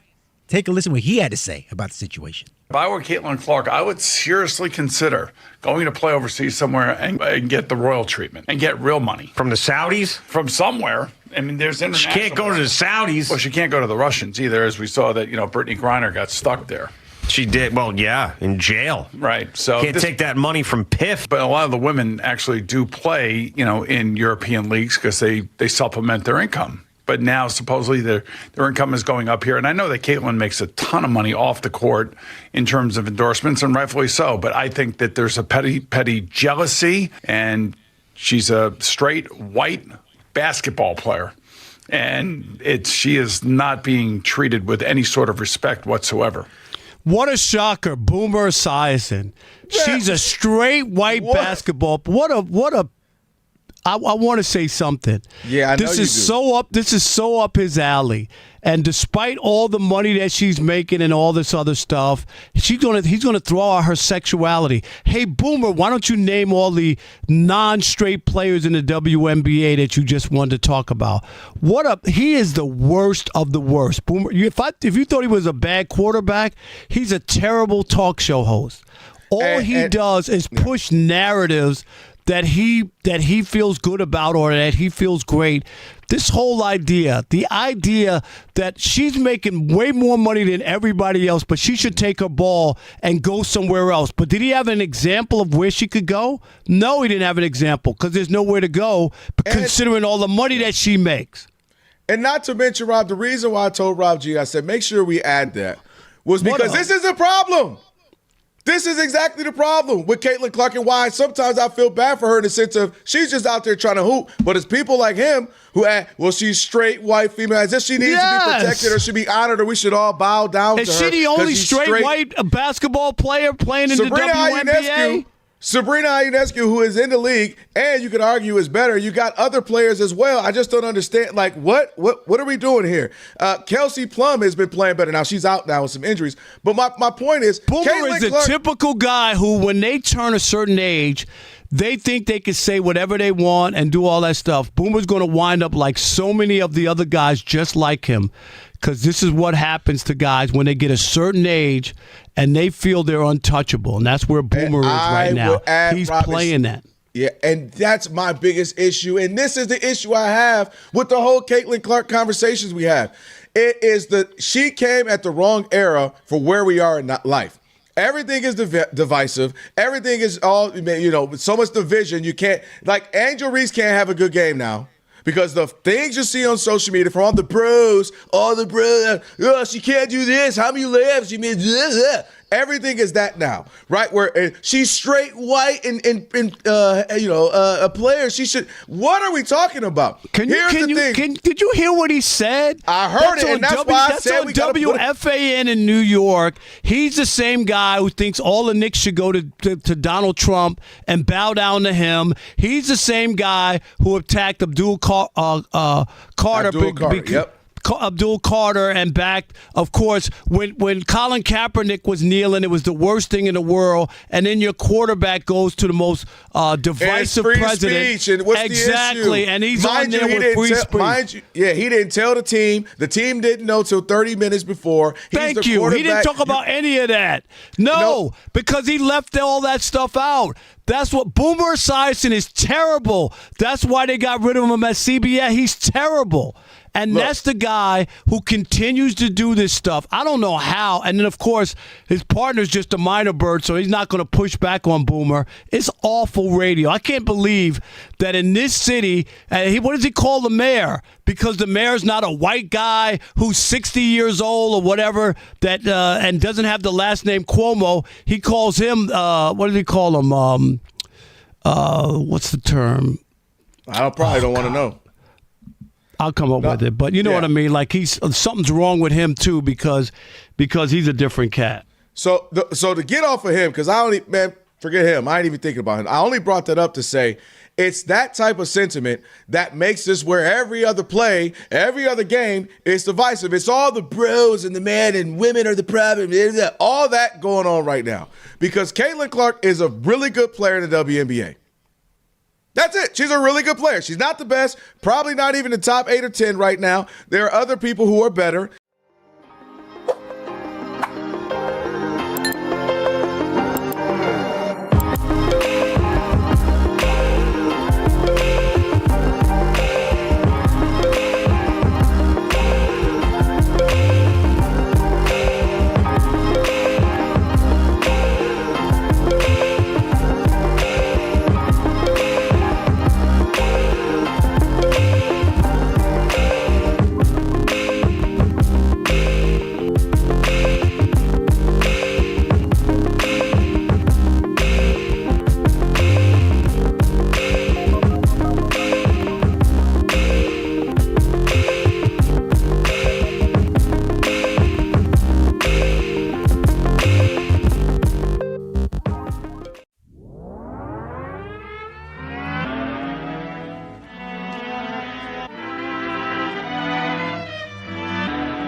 Let's get to it. It's the Odd Couple, Rob Parker, Kelvin Washington on a funky flashback, Freaky Friday, Flexing Friday. You pick a Friday. Stream us live wherever you happen to be in the iHeart app. Catch us in all your favorite Fox Sports Radio shows live 24/7 and all your Fox Sports Radio shows as well. Just get the new and improved iHeart app. Just search Fox Sports Radio in it. Stream us all day, every day, and be sure to select Fox Sports Radio as one of your presets so we'll pop up at the top of your screen. Mark Funky Comedina in a few minutes. We'll talk to him. And again, coming up next hour, don't forget, we got One Night at Kinko's, seductive stories from a sports reporter. Oh, boy. And then last call as well. All right, 877-99 on Fox. Rob, taking calls about Scooble. And the reports are that he's interested in the Dodgers. You say don't do it, go somewhere else. I say it only makes sense. What say you? 877-99 on Fox. All right, Frankie in Tennessee, you're on the Odd Couple Fox Sports Radio. What's up, Frankie? Hey, greetings from Franklin, Tennessee, where we are the headquarters of the Say No to Marsha Blackburn. And I just want to bring up that Jack Flaherty was traded to the Dodgers last year by the same Tigers. They went on to win the World Series, and Jack signed back with the Tigers. So why can't that happen again? Thank you, and good night. All right, Frankie, Jack appreciate it. He ain't Scooble, and Scooble gonna want 4 or 5. If he goes to the Dodgers, balls out in the postseason, Rob, and wins a ring, that price just went up even more. So he's gonna go, but he's gonna go on the open market. That doesn't matter what happens. You know what I mean? Oh no, facts. Like I'm talking about going back to the Tigers. Want to pay for him though? No, they don't have $400 million for him. That's what I'm saying. saying. Minimum, right? No doubt. Chris in Sacramento, you're on the Odd Couple Fox Sports Radio. What's up, Chris? Hey, man, what's up? All right, so there's never been a pitcher that holds more in his hands than this pitcher, and let me explain to you why. Yeah, please do it. If he goes to the Dodgers and he wins and the Dodgers win another World Series, believe you me, there will be immediately, because there's supposed to be arbitration this year, there will be a lockout. There will be a lockout. Trust you me. Now, if he goes to the Dodgers and they lose, all fair, love, and war. If he goes anywhere else, all fair is love and war. You know what? But if he goes to the Dodgers, if he goes to the Dodgers, and if they win another World Series, trust me, they will go on a lockout. This pitcher has more in his hands than anything than you realize. No, Chris, I talked about this today on MLB Network with Steve Phillips. I did, 100%. That the optics of this, even though the Dodgers are within their rights, Kelvin, would push people to say, "See, we need a salary cap. See what the Dodgers are doing." There's no doubt about that. I totally agree. Go look up the segment today on MLB Now. I said it. I did say it. No doubt about it. You know what, too? Hey, great call. Appreciate you, man. You know what, too, Rob? I would imagine people like Hal Steinbrenner, low-key, probably look over their shoulder and be like, I would love for the Dodgers to win. So that can use that. Because, he's been complaining for the last couple years. This would be the thing. Like, he probably wants to But you know this, Kelvin. The Blue Jays had like 5 or 6 chances to win. Like the Dodgers did win, 100%. But it wasn't like they steamrolled over the Blue Jays and it was no competition. I mean if there wasn't the fluky thing with the Yankees, you never know as well. So listen, spending money doesn't equal to winning. We know that. But I tell you what, these owners ain't trying to spend all this money anymore, and they can use the Dodgers as a scapegoat. They absolutely will. All right, we got Mark Funky Comedina on the other side right now. He is Steve DeSager, and he has your update. Hello. Yankees were winners at the Cubs 2-0 today with 2 solo homers. Right now in Cincinnati, it's Reds 5-4 over the Pirates in the top of the 8th. The 5 runs came in 4 innings off Paul Skeens. Phillies lead at Baltimore 3-2 in the top of the 6th. The only scoring for the O's, a 2-run homer in the first from Pete Alonso. Cardinals lead in the 6th inning at Toronto 1-0 against Dylan Cease and the Blue Jays. At Cleveland, the Guardians and Tanner Bybee are up 1-0 on Arizona in the bottom of the 5th. To the 6th inning, the White Sox are ahead at Tampa Bay 4-1, getting 3 home runs off Nick Martinez, the Rays' starting pitcher. Marlins lead at the Mets 4-0 in the bottom of the 5th. The Mets were due to have pitcher Freddie Peralta start. He was scratched. He's likely to be traded. So Kodai Senga was the starter. 4 innings, 3 runs allowed. His ERA for the season is 8.66. The Braves at home lead 2-1 over the Washington Nationals in the bottom of the 5th. Houston is hosting Texas. That is underway and scoreless in the 1st. NFL analyst Tony Romo was placed on leave by CBS after his DUI arrest last week. Tucker Kraft, Packers tight end, was activated off the PUP list. Falcons QB Tua Tagovailoa only participated in individual drills due to back tightness. Cameron Young shot a second-round 61 to tie for the lead in Detroit with Patrick Cantley. Ricky Fowler is 1 shot back. NASCAR's Cup Series is off this weekend. 4 races to go until the chase. The IndyCar schedule continues in about 1 week on Fox TV. From Portland, Oregon, back to you. All right, Steve, thank you. It's the odd couple, Rob and Kelvin, on a Funky Flashback Friday, maybe even Freaky Friday today. And we're joined now. Yeah. By, now we done lost the YouTube viewer, Alex. Mark Funky Co Medina. I know who does not want to hear any of this what's going on next hour. That would be Mark Medina. He ain't trying to hear none of this, Rob. Fox Sports Radio NBA Insider, Mark G_Medina. What's up, Mark?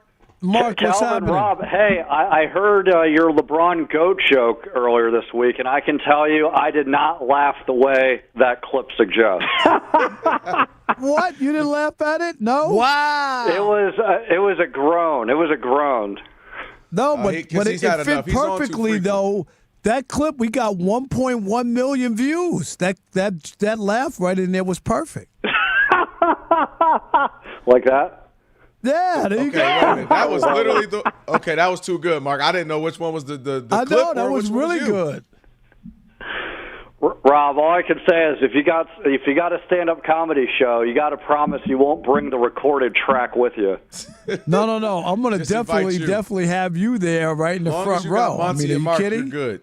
Love it. Hey, I'll show up to the show, support the cause. Looking forward to some free tickets. I do want to ask you, have people heard your laugh on said anything to you? Have you gotten any? Yeah, it's been a recurring thing, honestly, throughout the media career. So it's not the first time, certainly is the last time. But yeah, no, this has been a hit on your show, and it's also been a recurring joke during interviews and press conferences. Well, but the only thing is, on those other shows that you were on, nobody listened to those shows. No. To be clear, I'm not talking about the other shows. I just mean it's a recurring joke within media circles. Like, my laugh is distinguishable at press conferences. Oh, I got you. Okay. Yeah, so like J.J. Redick, I think in his intro presser, he's dropping F-bombs. I was caught by surprise and laughed about it, and it picked up. Well, Mark, listen, don't worry. Rob just wanted to make sure that people knew how we do and how we're doing big things. Oh, the laugh track is exclusive to your show, no doubt about it. Thank you. Good. Appreciate it. That's all. That's all I care about. Let's get to this. I want to start with, of course, you're here in L.A. Let's start with the Lakers. And just the idea now that LeBron is gone, it's been, exactly a week now since the news. Just your thought on where they are and kind of the idea of him going to Philadelphia for only $8 million for 2 years. And a lot of people are saying, well, if it was going to be that inexpensive, why didn't you stay in L.A.? And your response to that is what? My response to that is that I don't know if the Lakers even gave an offer. If they would, it would have been more than $8 million for 2 years. But I think this shows that LeBron had more faith in the Sixers roster than the Lakers. And in fairness, I think this all took a life of its own once the Sixers got Jaylen Brown. So I think that's the part of it. But what's interesting, guys, Rob, not to gas you up, but it's inevitable here. I talked to some assistant coaches from other teams. What does this do for the Sixers? And they feigned more uncertainty than optimism on whether this actually means they're going to win a title. Like they said, no doubt LeBron makes the team better. They're in the hunt, but I don't know if they're going to win because there's questions about can LeBron and Joel Embiid stay healthy. Can LeBron James and Jaylen Brown and Tyrese Maxey figure out how to handle scoring and playmaking duties? So it's kind of one of those high-risk, high-reward kind of moves here. No doubt. I don't think it's a layup on any stretch of the imagination. I think people, when you put people together, they automatically – I just remember people when the Lakers traded for Luka and all the – you could go back. Nobody wants to see Luka and LeBron together. That was the overriding thing. You remember that? Why, if not them, who? Why not them two? Well, they can do damage in the West. They didn't do damage in the West. That was Fat Luka. This current past year, if this was skinny Luka and stay healthy, then we could have saw some fat Luka. Yeah, he wasn't ready. No, yet. he didn't. But when they were making those proclamations, he was this fat Luka. So they still were making the proclamations about what he looked like at that time. Is my point. Like they never changed anyway. Yeah, I mean, Rob, with the Lakers, I didn't think they're championship favorites when they got Luka, but I think the context of it was a little bit different. That not only was it great they found this, great star in a unexpected trade, but it brought clarity on who the next player is going to be post LeBron. So it was like excitement. No, I got that, but there were a lot of people. But with the Sixers, it's all about can they finally win a championship? Like Joel Embiid's been hurt, Tyrese Maxey's emerging as an all-star, but this is really a feeling of they don't win a title here, it's going to be a disappointment. Yeah, I want to stay here in L.A. as well. Go to the other side, which is the Clippers. What the heck is going on? I don't even know. Is Kawhi a Clipper? Is he a Raptor? Is he just a free agent sitting around in purgatory? What is going on? Yeah, I mean, not literal purgatory, but I think relative purgatory is probably the best way to put it because if there's any sort of thing where it falls through, I can't imagine they can put toothpaste out of the tube and say, you're back on the Clippers. Now, I think that both sides could be professional. That's not the issue. But if the NBA is having an issue with the investigation findings, the consequence might be that Kawhi is not on either team. But I do hope and expect that whatever consequence happens, it's the Clippers and Kawhi or a combination of both. And the Raptors aren't a casualty here because they had nothing to do with this. And I get it. You do a deal. This is kind of what you sign up for. But this should have been wrapped up a while ago. And while I do understand philosophically the NBA can't impose too much on an outside legal firm on how quickly an investigation can take because that runs the risk of not being a quality investigation, they should have been able to think this through so that all teams knew of every single possible scenario that they'll have to be prepared for until this investigation's resolved. And Mark, let's just be honest. If you're billing the NBA billing hours, there's no way it's going to be a short investigation. Do you know what I mean? For a law firm, let's just right, Kelvin. Like you're going to bill extra hours. You're going to make as much money as you can. There's no way they're going to rush through the investigation. They're making so much. This thing will cost $30 million or something. You know what I mean? Some ridiculous lawyers are really good at filing invoices. Even if it's not a full hours of work, if it's 10 minutes within that hour, it's considered a full hour's worth of work. It's so bad. It's so bad. So I'm not surprised at all that it's taking forever. Yeah, but guys, this has to be resolved before the season starts. I mean, this whole idea that it could bleed into 2027, like how are two teams going to be operating with roster uncertainty for half a season? Like, it's just embarrassing. I just think he's going to go back to the Clippers, and it's going to slowly fade away because they'll be meh. And no one's going to, it's Kawhi Leonard not going to be talking a lot. He's not going to be in commercials. He's not going to be doing wild stuff on social media. And it'll just kind of blow over for some time. But forget, you got the Knicks trying to repeat. You got LeBron and Jaylen Brown and Philly. You got the Snow Time Lakers. There will be a million other things that we'll be talking about. Now, Kelvin, you got to record that laugh. That was good. Okay, thank you. You know what, Alex? Give me that. I'll take it. I got me a Mark Funky Comodino. But wait a minute. You're going to give him You're going to give him a laugh off of my joke? Oh, which joke is First of all, that's Rob G's joke. That's Rob G's joke. Rob G is a producer. What are you talking about? Rob G doesn't have a joke. He's a producer. Rob G's joke. I call him the Minneapolis Lakers 2026 Minneapolis Lakers. Hey, let me go here with you, too. I'm looking at a team like the Warriors, and Rob and I talked about it. It's one of the few times we agree on something. That it just makes all the sense for Steph Curry to stay there. We both agree. Why would he go? What's the point? Be there. Kind of have your legacy cemented as just a Warrior. You love the community. You love it up there. Just stay. But what a lot of people are saying, hey, you got 2-3 years of really good basketball left in you. Go somewhere else. Demand a trade. Freak Steph. Where are you on this? Yeah, I think it's what you said and what Rob said about just stay with the Warriors. Not to say that things have been perfect there. Clearly they've had a rough offseason, but I think there's a few things here. What other team is going to be a fun farewell? Maybe Charlotte because of obviously the history with his dad playing there and the Davidson connection. But he's not going to make the most money. And I think in fairness to the Warriors, and I say this faulting some of their draft picks like James Wiseman, they didn't handle Jonathan Kuminga well. But I think the problem here that they're inheriting is that they only have so many trade assets to offer, and they use a lot of those assets in the Jimmy Butler trade. And that Jimmy Butler trade was effective, but then he got hurt, and it's a really bad injury because it's an ACL injury when you're 36 years old. So I do push back a little bit on this idea that the Warriors have been staying pat. They're afraid to make a big move. They've made that big move with Jimmy Butler, and now they just don't have as many assets. Yeah, they still have first-round picks, but I didn't get the impression that the Celtics were really serious about a deal with the Warriors. So as it pertains to your question with Steph Curry, should he leave or go? Steph has never given any signal that he wants out, but even if he were, I think objectively it just wouldn't make any sense because you can make the case, even though they're not in the championship hunt, they're still a competitive team, and he's still making the most money, and he would get a great farewell tour, obviously, because he's now probably going to be the lone exception toward the end of this generation of playing for one team. Yeah, I think he's which aware of which that is too. great. I brought that up too. The Derek Jeter with the Yankees in 20 years. There's something about that. I like that.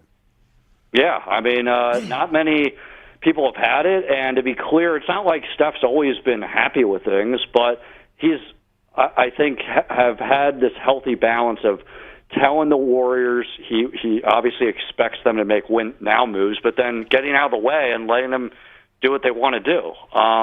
And again, the Warriors front office has gone through a lot of struggling times, both with Bob Myers and Mike Dunleavy, but I think the player evaluation shortcomings are fair, but this idea that they're just standing pat, asleep at the wheel, I just don't buy that only because the Jimmy Butler trade. Now, because of that, they don't have as much ammunition as they can to go after Giannis before last season's trade deadline or, be in the mix for Jaylen Brown or LeBron. Hey, appreciate you, Mark, man. We're up against it. Thank you so much, brother. We appreciate you and that laugh, my man. You're going to be on the Odd Couple for a long time. Guys, and you guys always make me laugh. Hey, stay cool out here in these hot L.A. streets. My goodness, dude. It's 100 You too, degrees guys. You guys are going to Atlanta soon. Yeah, well, we'll be inside the hotel 90% of the time. We'll be all right. Thanks, man. Appreciate it, Mark. Well, safe travels. And book your ticket, Kelvin. I heard you haven't done that yet. Hey, I finally did it. I got stuff. Everything planned out. Shoot, I'm looking good. Ooh, Rob, I'm about to kill him this year with the fits. You got the fits ready to go? Man, I'm about to kill him, dude. I'm about to kill him. All right, appreciate it, man. All right, appreciate you guys. Be well. Rob, you say a little hatred. It's not a bad thing, right? We'll tell you what we're talking about. It's the Odd Couple on a freaky, funky, flexing Friday. Stick with us, Fox Sports Radio. Fox Sports Radio.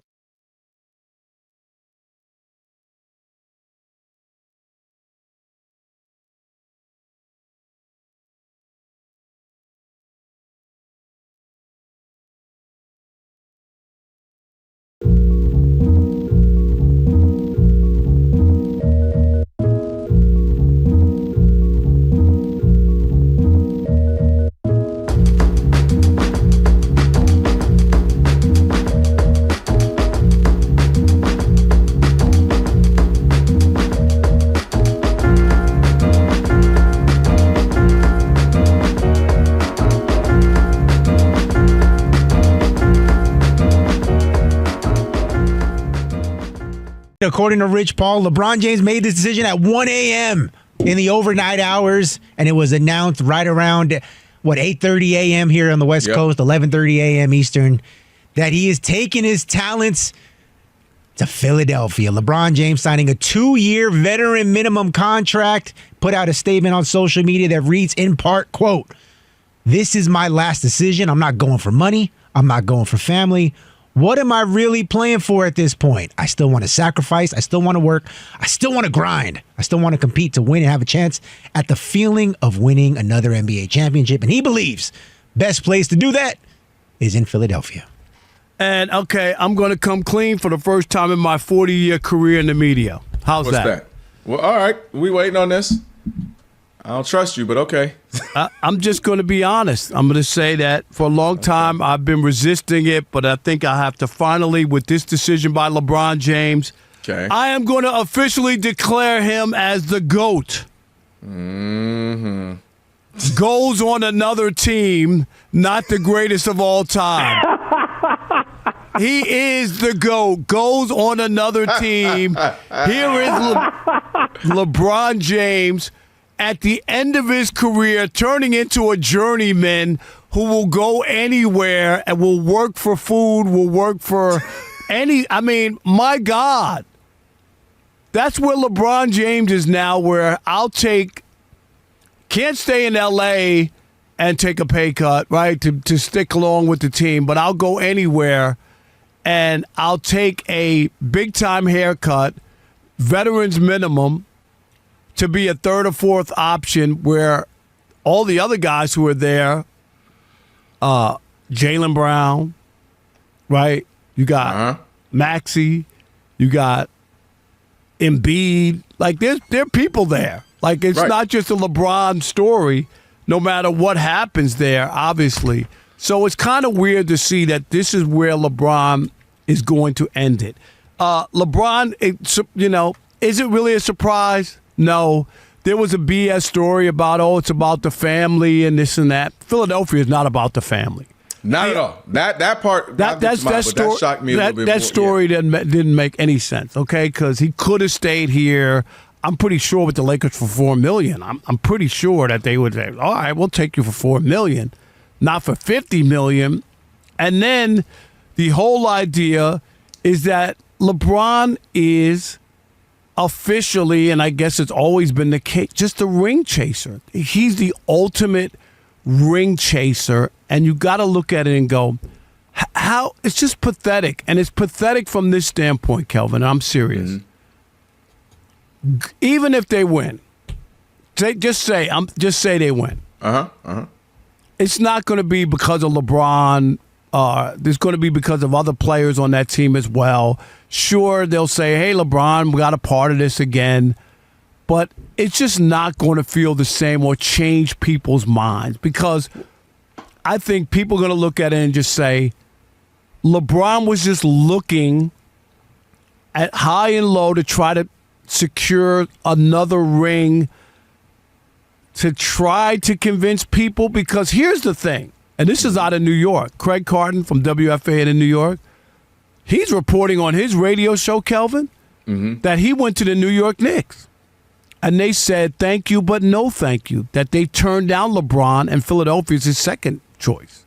Is that wasn't his first choice, is that he wanted to go to the Knicks, which, again, is not surprising because the team just won a championship, right? That one I'm not, given that, the team they have. That was his, I guess, goal, is to just latch on and somehow, some way, whatever I got to do to just get another championship. And I don't think he's going to convince anybody or pass Michael Jordan by joining the Knicks or joining the Sixers that have a loaded team even before he got there. People already liked what they had done prior to LeBron James getting there. But this is not a surprise to me. This is who LeBron has always been. This is why I said when they erect that statue out in front of the arena in Cleveland, it's going to have a basketball and it's going to have a suitcase, because this fits his MO again. But I will admit that LeBron James is the GOAT. And it doesn't stand for greatest of all time. It stands for goes on another team. So this, to me, is fitting.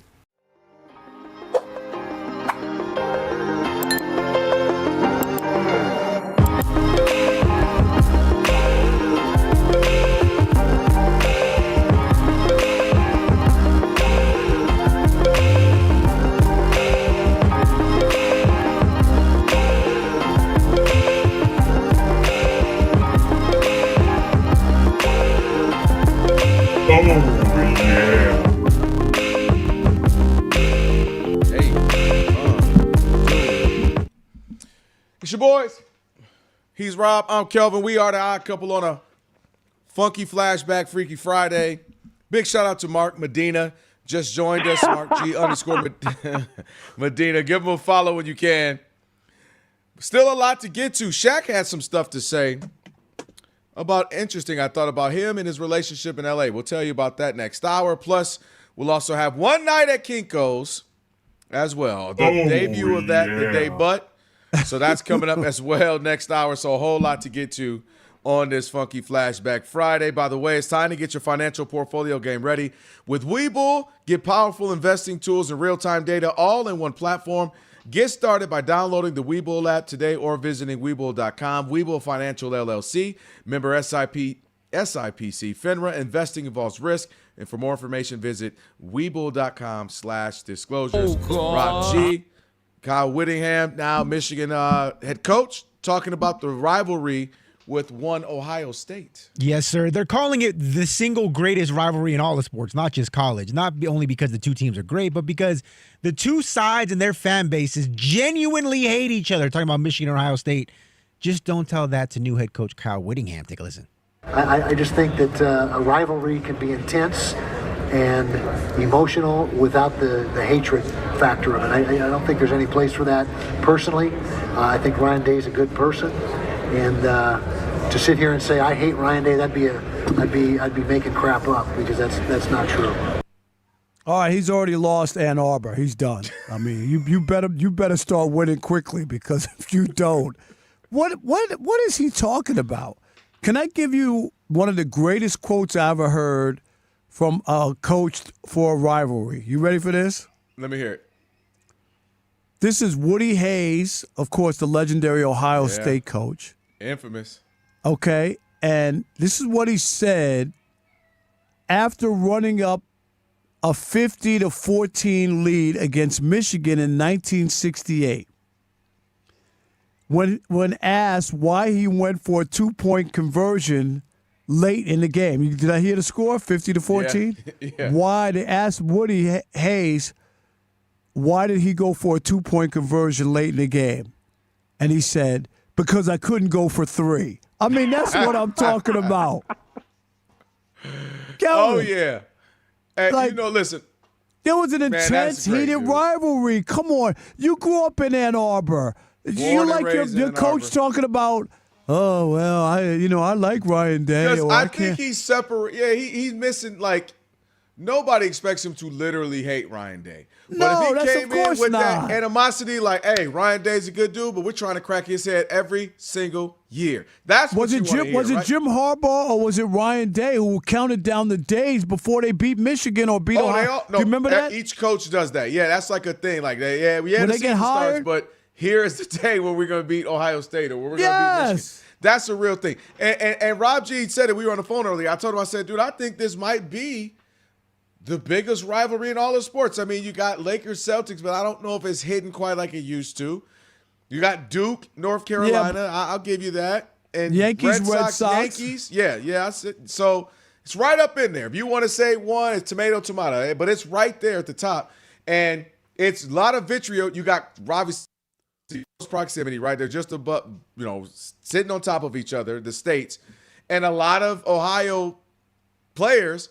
It's funny. The two Michigan's Heisman Trophy winners are both from Ohio, Charles Woodson and Desmond Howard. Shout out to my man Des. I want him to have a little smoke. It's fun. Nobody's asking him to literally get into a fist fight. He ain't got to trip a player or smack a player like Woody Hayes. But talk some smack, get into it. It's fun, man. You don't have to hate him personally, seriously. But get Ann Arbor lit. Ann Arbor was on a struggle bus for some time. Keep it going where we've been beating Ohio State, have 3 out of the last 4 years or something like that. Let's get this thing back rolling. I couldn't go for 3. I love that. That's kind of funny.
Stu, is this counted as ring chasing for LeBron James? Because I saw Skip Bayless trying to make the point that LeBron is doing the obvious thing, going to the team that gives him the best chance to win a title. And when hasn't he done that, though? The odds kind of do reflect that. And why shouldn't he, by the way? Yes. But are people looking at this negatively from a LeBron James perspective, or is it because it's something new and you're going to a place where somebody like Joel Embiid has the narrative around him of he's never even reached the Eastern Conference Finals, that this is an allowed move for LeBron James in terms of public perception? He could become the first player to win a title with 4 different teams in NBA history, which is absurd.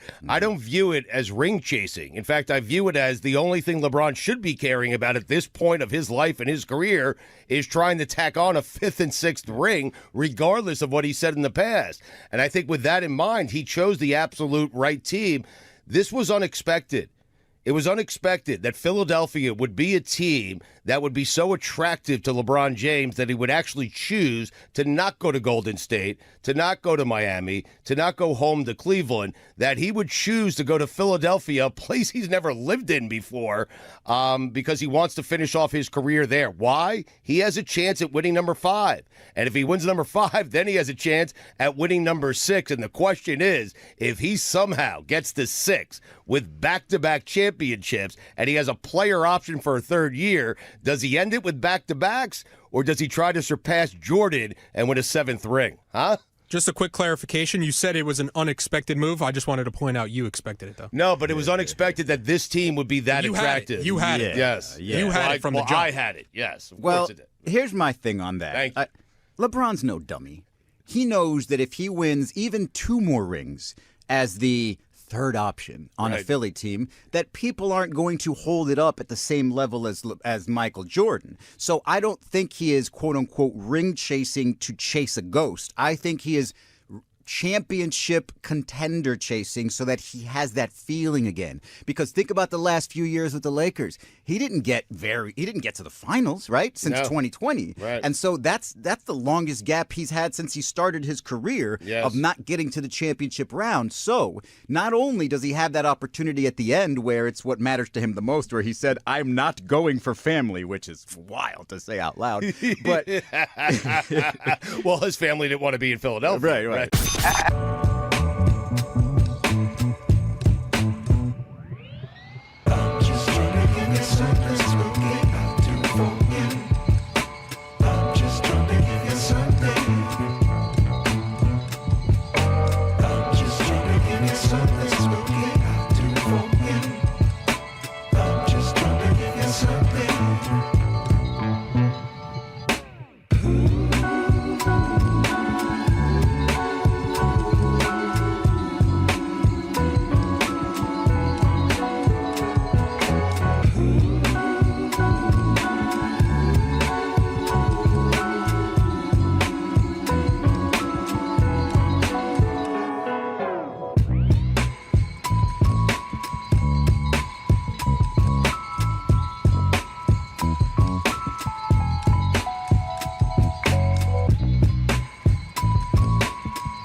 In baseball this evening at Cincinnati, the Reds have just come back to take the lead in the bottom of the 8th against the Pirates, 8-7. Cincinnati got the first 5 runs of theirs off Paul Skeens, who lasted just 4 innings. The Phillies have 2 solo homers and lead at Baltimore 4-2 in the top of the 7th. Cardinals at Toronto tied 1-1, bottom of the 7th. Cleveland still a 1-0 leader against Arizona, bottom of the 7th. The White Sox hit 4 home runs off Tampa Bay starter Nick Martinez. It's Sox 6-1 at Tampa Bay, bottom of the 7th. Yankees already won today, 2-0 at the Cubs with 2 solo homers. Marlins lead 5-1 at the Mets, bottom of the 6th. The Mets scratch pitcher Freddie Peralta from his start. He'll likely be traded. Tigers pitcher Casey Mize was scratched from his start. NFL analyst Tony Romo was placed on leave by CBS after his DUI arrest last week. I'm Steve DeSager. I've been covering this league since 1987.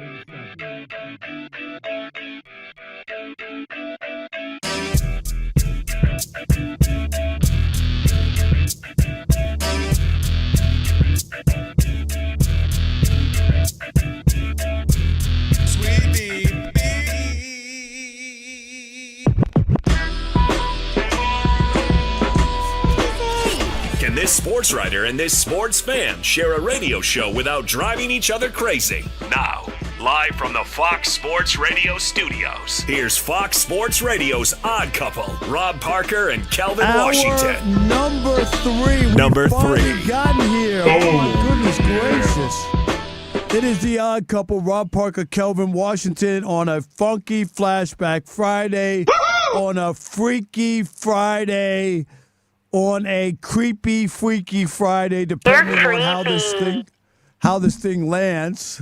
Kelvin, are you ready? I don't know what this is about to be. I have no idea how this is about to go. All right, well, let's do this first. Make sure you check us out on YouTube. You can go ahead and subscribe and hit that button. Just go to Odd Couple FSR on YouTube and hit the subscribe button. Again, give us the thumbs up icon, all that, comment. Again, check us out. We got 30,000 subscribers and growing. Oh, yeah. Oh, yeah. Just search Odd Couple FSR and subscribe. Rob G, YouTubians, or any kind of more comments. Because Rob G, we've done a lot of segments on this show over the course of, Kelvin, 8 years. Mm-hmm. Some were good. Some we had to stop because me and Chris got too intense, right? It was not good for the show. Correct. Some of them we had to cancel because the other people who were part of it didn't want to be a part of it anymore, Kelvin. Yeah. What does that mean? Like Broussard didn't want to? No, like you remember the hot seat? You were on the hot seat. People didn't want to be on the hot seat. They were like, they thought we were too rough with them. We used to smoke people with that. Yeah. So tough scene. I was on both sides of it. I was a hot seat person, smoked y'all, then joined the show, smoke everybody else. Yeah. So, all right, what we got with this one? I mean, this one, it could be great. It could be the best segment we've ever done. It could be on par with Teicher's Tower Trivia. Or it could fail miserably because nobody wants to hear the sexcapades of a 65-year-old man. I'm not 65. So we're going to find out very quickly. And remember, I'm black and I was young at one time. These letters are from the 90s. You were. You got to think about that when you hear these letters. These are from the 90s. I was young, virile. I was, you know. Are we going to hear words like, you're gonna you find were a bomb? out. Yeah, you're going to find out. You were all that in a bag of chips. Uh-huh. Like, what else were we saying in the 90s? Oh, remember we were watching the latest episode of Seinfeld? You were so great. Gosh. Some interesting comments that I didn't even know we did this. I mean, maybe Sagar and Elijah can help us with that. During the breaks on the YouTube channel, it's not all Odd Couple clips that get paid. It's also other show clips that get played, like promotion. And there's one guy right now, Arizona Ron, who is having a meltdown right now because of those clips. He says, who the F are these guys? FSR's hiring anybody these days. Just show the damn OG Odd Couple clips. Yeah, because I know they had the two pros and a cup of Joe. Yeah. I saw that one, right? I love Jonas Knox. I'm just saying. No. I'm just saying, but I've seen some other clips. So if you're locked into the Odd Couple for this particular time, They're like, who is this? We don't want to hear about those other guys, right? I think that might be what it is. More that than hating on them, I think. All right, so let's really dive into it. Rob Parker, you'll give me an honest answer. What's the show you don't want to see during the commercial breaks here for the YouTube page? We already know that. You just pause. Okay, good job, Rob. Way to keep your job. Way to keep your job, Rob Parker. Look at you growing, man. All right. Who says you can't teach your old dog new tricks? Hey, that's right. Hey, I know what's coming up at 9:30, so I'm trying not to overdo it. I got you. Yeah, See you what do I'm need saying? that balance, just in case it goes Just a little too in wild. You need to case. couple it up with things. Just in That case makes sense. Scott drives down here and starts going upside your head, Rob G. You know what I'm saying? Why would it be me? I'm not the one who did any of this stuff. This is you. Yes, you are. This is your baby. Nah, it's me and Alex. Alex gets full credit for this one. What? Yeah. Alex did a good job coming up with a lot of Alex stuff. is like, what? You said what? Alex, you don't want to take credit for the what's coming up here at the bottom of the hour. I take complete credit for everything but the letters. Okay. Well, yes, the letters are, and the letters are authentic too. Can we all just say that these are authentic letters? Yeah, for real. Like there are misspellings, there's fragments. Like it's not Chat GPT. This is not Google. No. Rob did not go onto a. What in the Chat GPT? He did not. AOL? He didn't. He didn't go to like some erotica website and start downloading. No, this is real letters from real people. And even the one from Kinko's, if you remember, Rob G, It says Arlington, Texas. It has the date on the top. Yes, yeah. Right? I didn't know which Arlington it was. I thought maybe it was in Arlington Arlington Heights, right? In Detroit No. or Chicago.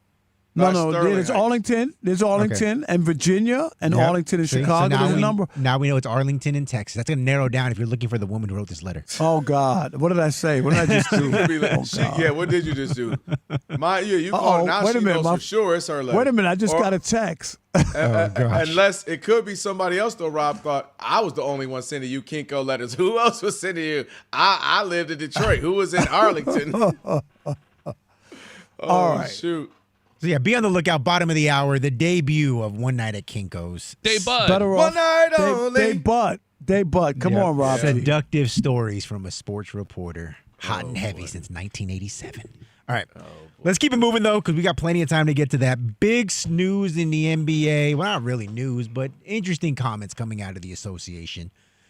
Shaquille O'Neal was making a couple media rounds this week. He appeared on Sirius XM NBA radio, and they asked him, Shaq, why is it that Laker fans never really connected with LeBron James, especially when you consider how much they just loved you and Kobe back in the day? And Shaq didn't really follow that line of questioning. Take a listen. Obviously, they loved you and Kobe. Why do you think it is that the fan base just never connected with him? And what do you think about the way that they did treat him? Well, they didn't love me. They loved Kobe. They didn't love me. Listen, this is what we call B.O.B., brother, the business of basketball. You know, when you're like me, when I'm in charge, I'm a difficult man to deal with.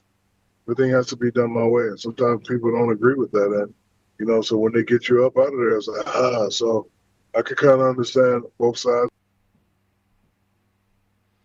I don't agree with Shaq. I'm not going to tell him he's wrong in the sense of that's how he felt. But as an outsider looking in, and Rob G, you know this, you're the resident Laker fan, born and raised here. As I recall from all my Laker friends, where I working in Spectrum with Spectrum Sportsnet and being around Laker people, I thought people loved Shaq, and I thought people, Shaq, especially during that run, that it was an era of loving Shaq and loving the Lakers. And Kobe was a part of it, but I remember it being more inclusive and people loving the Lakers and loving Shaq more so than an individual. I think that kind of came later where I felt like, especially with the whole LeBron thing, where people started to love an individual more than the Lakers. They love Kobe more than the Lakers. But I think Shaq, it might be misremembered, and I think some of the love, and this is the beauty for the late Kobe Bryant, was that he literally was a 17-year-old boy turned to a grown man that retired and then obviously was post-retirement and still being here, still being a part of the city and being there for his children. And I think the love grew. But Shaq did kind of misremember some times where it was a little difficult. It was a little shaky, that love with the Laker fans and Kobe. When all this stuff in the drama and it felt like people felt like he rushed Shaq up out of here. There was a lot of people that were upset of Kobe about that. There are people mad about the way in which Kobe treated Shaq, if you know what I'm talking about, some things, investigations and whatnot and all that. What do you mean, was he dropping dime? Dropping dimes, no Magic Johnson. And people were upset about that. And then 2007, he's requesting a trade, and a lot of people were upset, like, why are you trying to leave us? Where are you going? Obviously, ultimately worked. He stayed. It worked out, got a couple more rings. But I don't think it was just all love for Kobe the 20 years or so that he played. I think it was, again, a continued growth.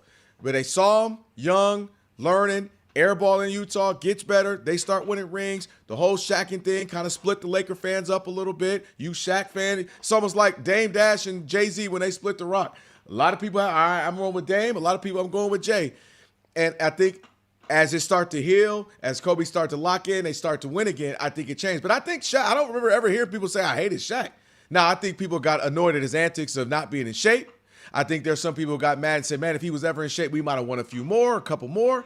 But I don't remember the hatred or the vitriol that he's saying, especially if we're comparing it to LeBron. I don't think that is apples to apples at all. LeBron he got vitriol the minute he said, I'm going to the Lakers. The minute. Whereas Shaq, I recall it being a party in a parade when he came. Correct me if I'm wrong, Rob G. You were here. I mean, no, I'm going to say this. I think Shaq is spot on this, and this is from the standpoint of he was the one who was jettisoned out of L.A., and he'll never be able to live that down despite everything that went on And I think that's the part that he believes if ownership and the fans were behind him, there's no way they would have ever parted with him. Remember what that guy was. He was unstoppable. For 4 or 5 years in the league, he was by far the best player, unstoppable player.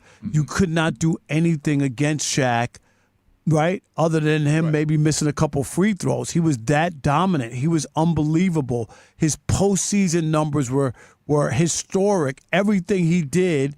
And yet, when push came to shove, he was the one who got jettisoned out. And he believes that if the fans really loved me and I was that guy, there's no way they would have ever parted with me. They would have parted with Kobe because he had issues with me. And I think that's why he has that feeling. Guys, Kelvin, you get put out, man. It changes how you feel. Not that he doesn't love L.A. or what's going on, but, you know, people talk about it all the time. He's not doing a Ryan Clark boo-hooing, but you're the one. You didn't leave on your own. They were the ones to decide, nah, we're going to move on from you. And I think that cuts people deep. You bring up a very good point, but I will separate, as he said, the business of basketball, meaning we already know Dr. Buss, he was like, I'm rolling with Kobe, right? If I got to go between these two. No, but still, but he did pick. You got 2 favorite children. He picked a child, and he wasn't the one picked. Rob G, you should jump in.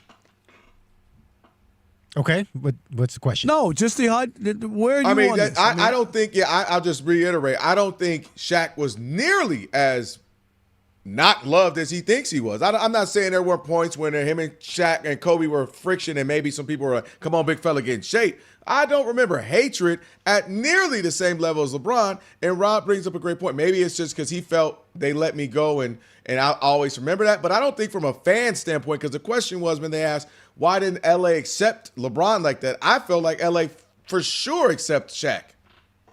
Yeah, I think that Shaq is incorrect in the sense that every single player that I can think of, star or not, well, basically star players, outside of maybe Steph Curry of my adult lifetime, has been hated by their own fan base for a period of time. Like, just with Shaq and Kobe. The Laker fans love Shaq in the beginning because he came from Orlando, was the best, biggest dude in the league, biggest, baddest guy. But they did start to hate him or start to turn on him because he kept showing up out of shape. He'd say, I got hurt on company time, I'm going to rehab on company time, right? And then they hated Kobe because they thought he was the reason Shaq got traded, right? Mm-hmm. Then they loved Kobe until he demanded to trade out of town. Then they hated him for that summer, and then they got Pau Gasol and went back to the finals and liked Kobe again. And then so that it's cyclical with all these guys because I don't think that there's any rule or mandate or even an expectation that just because you are on the team I root for means I'm always going to roll with you 1,000%, 10 toes down. Because if you do something or you perform a certain way that I don't feel is up to snuff or is not in the best interest of the team that I root for, then yes, I'm okay with being upset at you or hating you. Okay, no, that's as they fair, say. Rob G. And that's fair. And I think that the LeBron, because this whole thing started with the whole LeBron James conversation, I don't think most fans of any team think that LeBron cares about the team that he's on. LeBron cares about LeBron. All the moves he makes are transactional. They're made to benefit him. I agree with that. But don't you understand Shaq's thing though is that he was the one that was jettisoned. You know what I mean? Like that is the reason why he was believes. Old. He was out of shape. He was old. He was older. Right. He wasn't if old. the but fans really loved me, there's no way they would have ever accepted me being put out of L.A. I think that's why he feels. I mean, that the way. fans really love Jaylen Brown. He got traded for a box of peanuts. Yeah, the fans love Luka. Yeah. Dallas still ain't got over it, and Luka's gone. So I just that's They're part over of the it now. game. It happens, and so I think Shaq, because of Kobe's passing, and again, fans absolutely love Kobe. I don't want to make it like that's not the case, but I think maybe he doesn't ever want to even compare and put himself near that. But like you said, Rob G, and like I said, I absolutely there were for sure fans here. I've talked to personal friends who are diehard born and raised here who said Shaq was my favorite player. I love Shaq, or Shaq was that guy, and they were all in. So I don't know when this overwhelming vitriol became about in his mind, because I don't recall it like that. Not that they weren't annoyed, not that they weren't disappointed, not that they weren't frustrated with him at times, but this idea that they hated him. LeBron, Laker fans, good riddance, get out. Some people said never come. Some people said, why we signed him in the first place? Shaq never got that. Yeah, and the other thing that I think that Shaq doesn't fully understand, again, because he's lived so many places and he's such a big personality, he's a mogul in a lot of ways, right, is Laker fans get this reputation that they are bougie, they're Hollywood, that they don't really care about the game. It's just a place to be seen. And that's true for the lower bowl, because they're the ones who can afford those tickets. But you guys live in LA, and you know that Laker fans are similar to Dodger fans. It's the dude who's selling a hot dog on the corner. It's a dude who runs a car wash. It's a dude who works on your brakes at Pep Boys, right? It's not blue collar in the same way that Detroit is, but the vast majority of people who are diehard Laker Dodger fans are not the upper 1% that you see on television. Not at all. You And that know was what's funny? Yeah. And that Go was ahead, Rob. one reason why I believe Kobe resonated with so many different people in Los Angeles, is because he wasn't the most physically gifted guy. He wasn't a dominant force like Shaq. Everything he got was he maximized every ounce of talent that he had in ways that most athletes just don't. And that was something that they could appreciate. And that's why, even before his passing, the idea of Mamba mentality, which a lot of times is just an oxymoron because it doesn't make sense what he's telling you to do. But it's like, yeah, man, Kobe's like, hey, your ankle's hurt, tape it up, keep ball up. That's the attitude a lot of people have to have in LA on a day-to-day basis. And I think that's why he resonated so much more than Shaq. And I think it's experience. You saw him at 17. You saw the ups. You saw Colorado. You saw the downs. You saw the losing. You saw the bounce back. You saw the winning again with Powell. And then you saw the family man. So I think it's a full ride that you typically don't get with an athlete in a city. All right, 877-99 on Fox. 877-996-6369. Is Shaq overreacting when he says Laker fans never loved him? We'll continue that conversation next with you. It is The Odd Couple on a funky Flashback Friday, a freaky Friday. Rob Parker, Kelvin Washington. And remember, we value your opinion. We want to hear from you. 877-99 on Fox. And you know what you need to do. Stick and stay. Especially if you're trying to figure out how raunchy Rob was back in the 1970s in the US of A.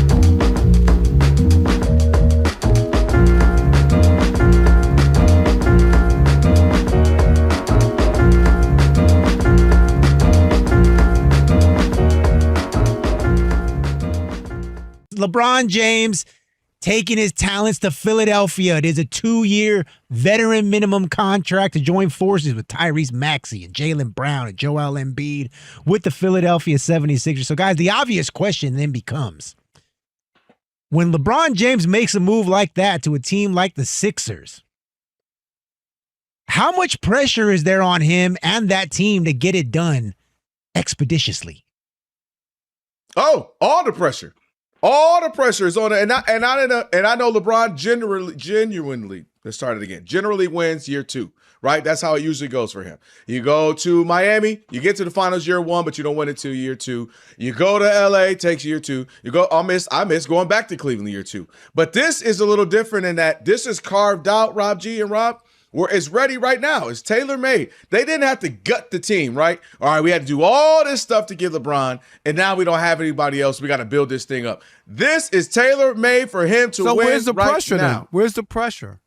He has pressure? Saying the pressure is get it done. No, but I'm saying what, the pressure on him? I mean, he's got this other team that was... I'm saying on Philly. Like on the Philadelphia 76ers to win this, and I'll say LeBron. You went to Philly to win. You didn't go to State where we all would have known it would have been at be with friends. Well, how cool would it be? Okay, to play so with if he Steph doesn't Curry? win, where are we? It's a disappointment. Okay, absolutely. LeBron, listen, he could have stayed in LA, Rob, and got to the second round. Right? You know what I'm saying? Oh, okay, cool. What if they lose? I mean, they could lose in the finals. They could lose in the.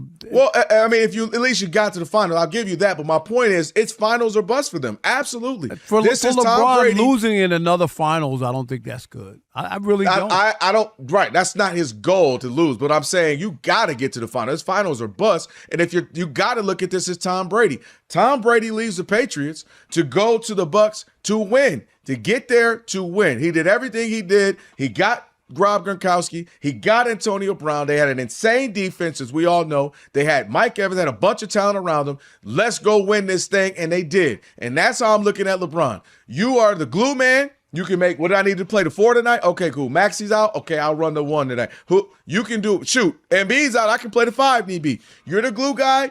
You have extreme talent in Jaylen Brown, who was 6th in MVP voting. VJ Ekman was like the third or fourth best rookie of the rookie last year, and you got Tyrese Maxey, who's an all-star. You got a couple of guys already on the bench. You can still accumulate a few more pieces, before the season really starts. A little mid-level exception type, veteran guys who can help out some shooters. And the fact is, that should be the expectation, is to be competing against the Knicks in the Eastern Conference Finals to get to the finals and try to win this thing. Because if the goal was to win, you went to the team with the most talent. You went to the team that was already, set up and positioned to be good this year when they got Jaylen Brown. Now they added you. Championship or bust is how I'm viewing it, Rob. You stay with the Lakers if you just wanted to get to the first round, second round. I don't look at it as he has any pressure. I think he took the easy way out. This is easy. This is less pressure to me. And if they don't win, where would the pressure have been? I'm really asking you. No, I'm saying that in this situation, he was trying to go to either the Knicks or Philly, the two teams that people look at. So that's what I'm saying. That takes pressure off of you. Pressure is going back to Cleveland on the 10th anniversary of the Cavaliers winning that championship and going back home and tying a bow to a storybook ending where he won 10 years ago, came back, and delivered them one more time with Donovan Mitchell and the other crew that just went to the Eastern Conference Finals. Do you see what I'm saying? That's more pressure to try to make that happen compared to going to a stacked team and being a piece. I'm just saying that's how I look at it. I don't look at it that way. I don't think he has any. I think the pressure's on Maxey and Embiid and Jaylen Brown. Oh, no. I think because there could have been because LeBron's the third or fourth option. But I'll tell you why, Rob, because it's the timeline. Let's say he never went there. Let's say he went to Cleveland or Miami, whatever. Well, they have a timeline. Jaylen Brown just got here. VJ has come. It's only his second year. Well, they got a year, 2, 3 to build this thing. You know what I mean? They would have been on a clock of like, we're heading in the right direction. Yeah, but say they lose to the Knicks in the Eastern Conference. But that would be the point, is that they just came together. This team just came together. Championship or bust. So if they don't win Cleveland, the first year, you can easily say that. Yes. I don't think the pressure in Cleveland, because I don't think anyone would expect them to win. They were in the Eastern Conference, and you added LeBron. But Jaylen went to the Sixers. We don't know what the heck's happened with Kawhi, but let's assume, if a Kawhi we thought is a Raptor, I don't know if he's a Raptor, but if Kawhi's with the Raptor, that's a good team. The Knicks are the reigning champs. I don't think Cleveland was as nearly as favorable as now the Sixers are.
I guess this song would be apropos.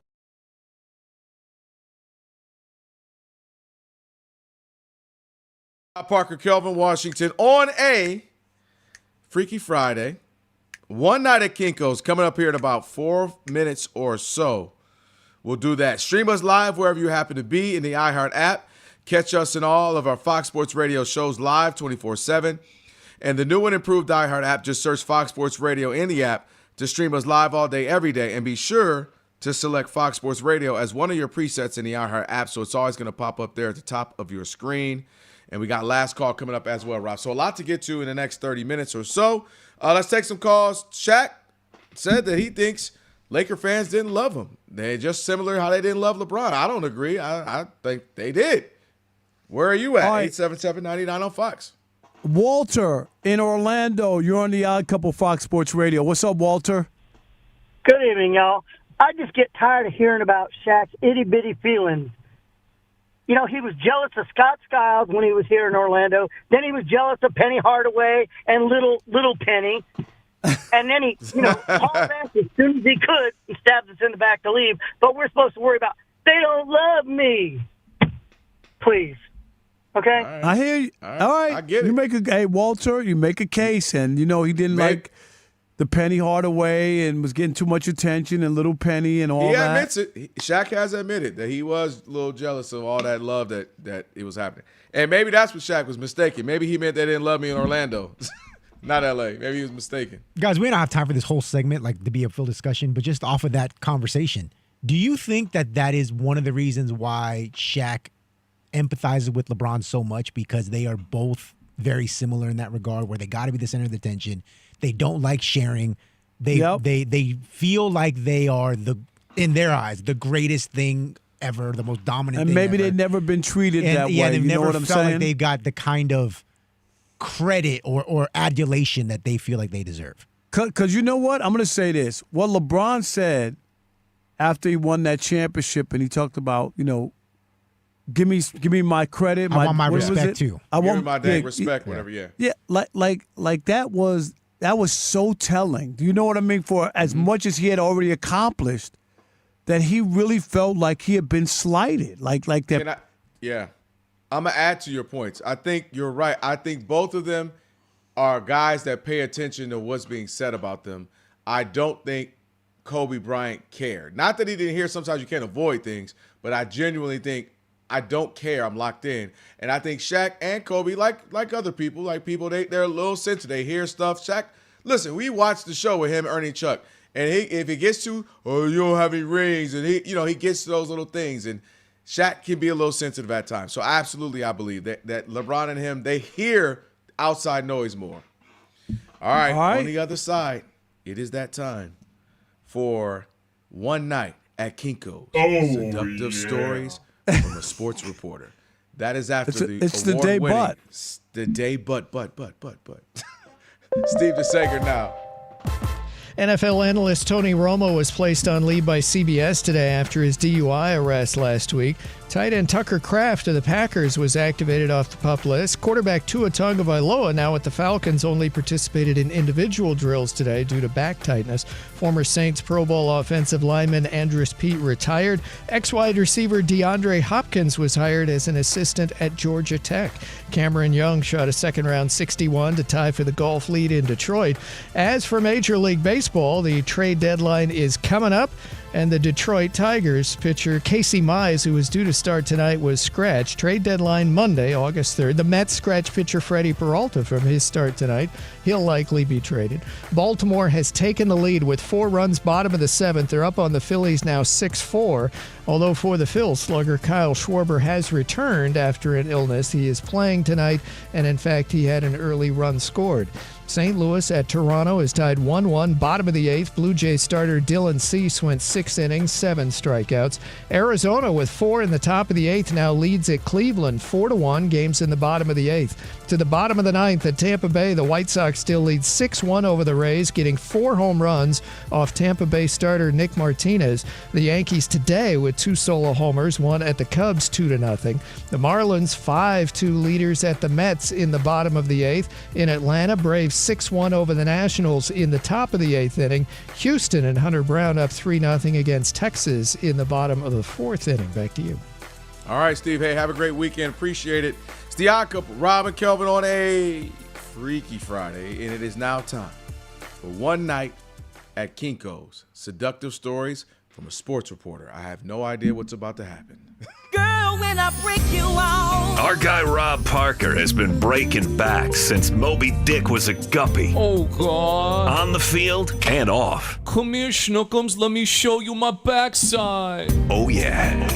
Saddle up, cowboy. This lasts longer than any Magic City ride. We're talking late nights, boneless couches, baseballs, and fax machines. Did I really read that? Rob's escapades are legendary, including One Night at Kinko's. Wow, well done, crew. Oh, yeah. Oh, we got the Genuine in the background. That's right, ladies and gentlemen. In case you didn't know, Rob Parker was a real lady killer back in the day. Oh, yeah. Breaking thighs since 1985. And Rob was such a virile, sensual lover that he had a woman, after one of their encounters, drive down to the local Kinko's in Arlington, Texas, to write a letter detailing what they had done and will continue to do in the future. And she had it faxed over. Yes, faxed over to Rob Parker. I'm assuming he was in Detroit at the time. We are going to read excerpt from that letter, and it's up to Kelvin Washington to tell us which word makes the most sense. Which word did she use to describe Rob Parker's playful escapades, okay?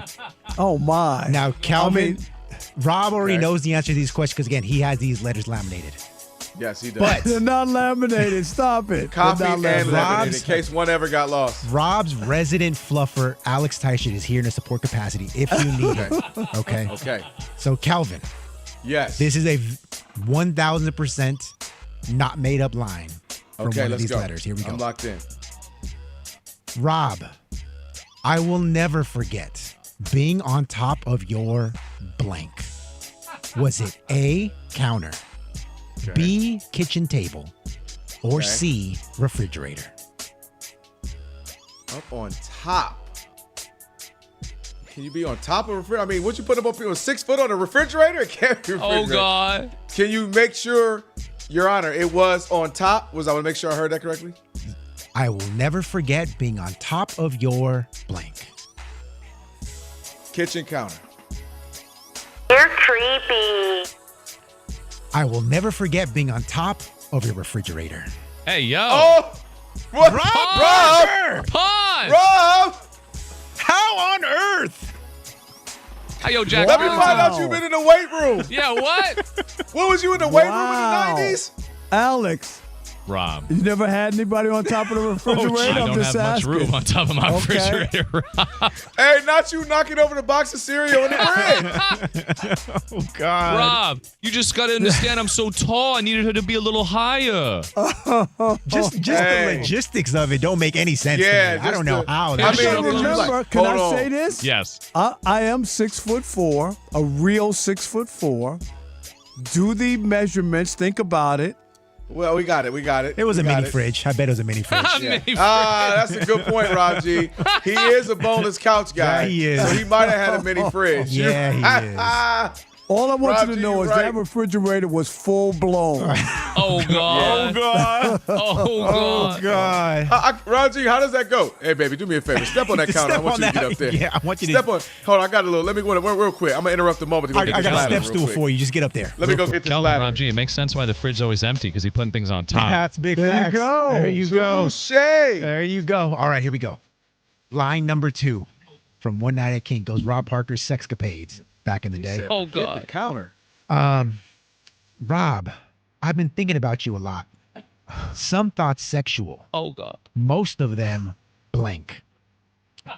Aspirational, comical, or personal. No. Personal. C. Personal. You're creepy. No, I've been thinking about you a lot. Some thoughts sexual. Most of them comical. Wow. So that means you were up on the fridge and you were doing a good job. She was laughing at you the whole time. Is that what it Wait was? a minute. Laughing at me. So she laughed. Are you a stand up? Next line after that. What's the next line after that, Rob G? I can't read every line. Read more. Okay. Don't make So me you look on bad, the Rob G. Context. Wait a minute. Let me find out. All you did was sit her up there and do a stand-up bit. Oh, she got her all the way up in the fridge just to do stand-up. What was he doing, ladies and gentlemen? What were you? Yeah, girl. Let me get this mustard. Like, what were you? Oh gosh! All right, Rob, we're gonna finish strong. Again, we got a couple. Man, I'll give you two more. Did he? Two more. We might have. Did he? Always. We might have. I always. haven't got to page 3 yet. Here we go. God. That's right. Rob, seeing your face and mouth covered with blank, whipped cream, hot fudge, or maple syrup. Oh, God. Now I got to think of all the stuff I know Read this that man again, eating. Rob G. Read that again. One more time. Seeing your face and mouth covered with A, whipped cream, B, hot fudge, Oh, my God. or C, maple syrup. Calvin, before you answer, we got to break this down a little bit. Let's break it down. Okay. Alex, Now- let's break it down Get again. into the mind of a I virile don't Rob think Parker. he doesn't ever reference chocolate. He does not. Okay. He's He chocolate doesn't really- enough. Now he did like Rob G's pancakes. That's what I'm saying. Think about So that. he did He loves like buns. a little syrup. Right. But he loves vanilla bean cheesecake, which That's- typically has What? whipped cream on top. I think that sounds a little bit better. I think we're gonna go A, whipped cream. Oh, yeah. Oh, yeah. There you go, Rob Parker. So now, Rob G, read the whole thing with the correct answer. Seeing your face and mouth covered with whipped cream. You Oh, dirty God. dog, Rob. Oh, God. Wow.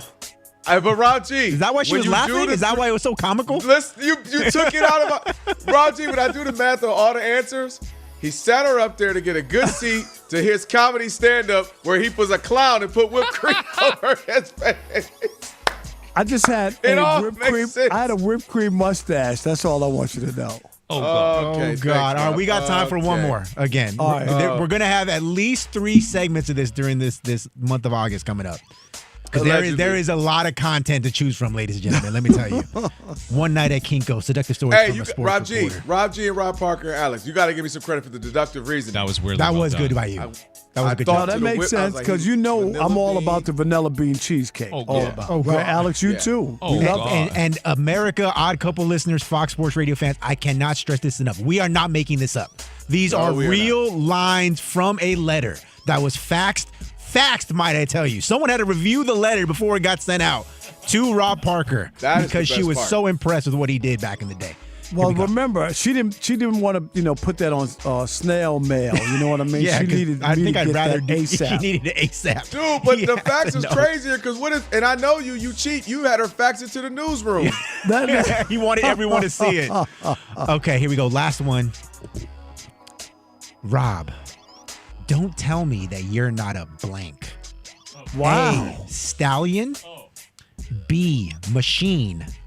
Or C, beast. I feel like we weren't really beasting back in the 90s, except Not for yet. Beastie Boys. Alex. Not yet.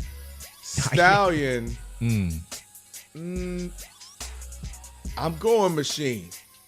I think What that's do you a think, safe Alex? bet. I think that's because stallions. We know Rob ain't running that long, but I don't think yeah. I do think I Rob agree could with be that. very mechanical. So let's go. Yeah, with I that. think more. Yeah, He more does seem machine stiff in his because movements, Oh, I'm Yeah, out he might stiff be- now. Wow. and it might be more. I need some like, oil. Oh, and remember Yeah. too, Kelvin. He does love Wizard of Oz. He loved the Tin Man.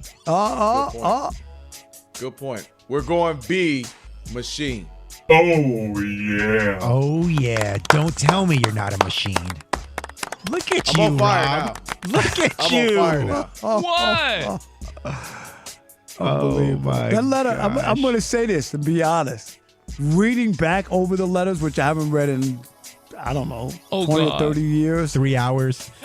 That's I I'm more inclined to think Rob G's right. I did say to myself, my God, wow. I got turned on by these letters. I gotta admit. All right, now I'm turned off. Are you kidding me?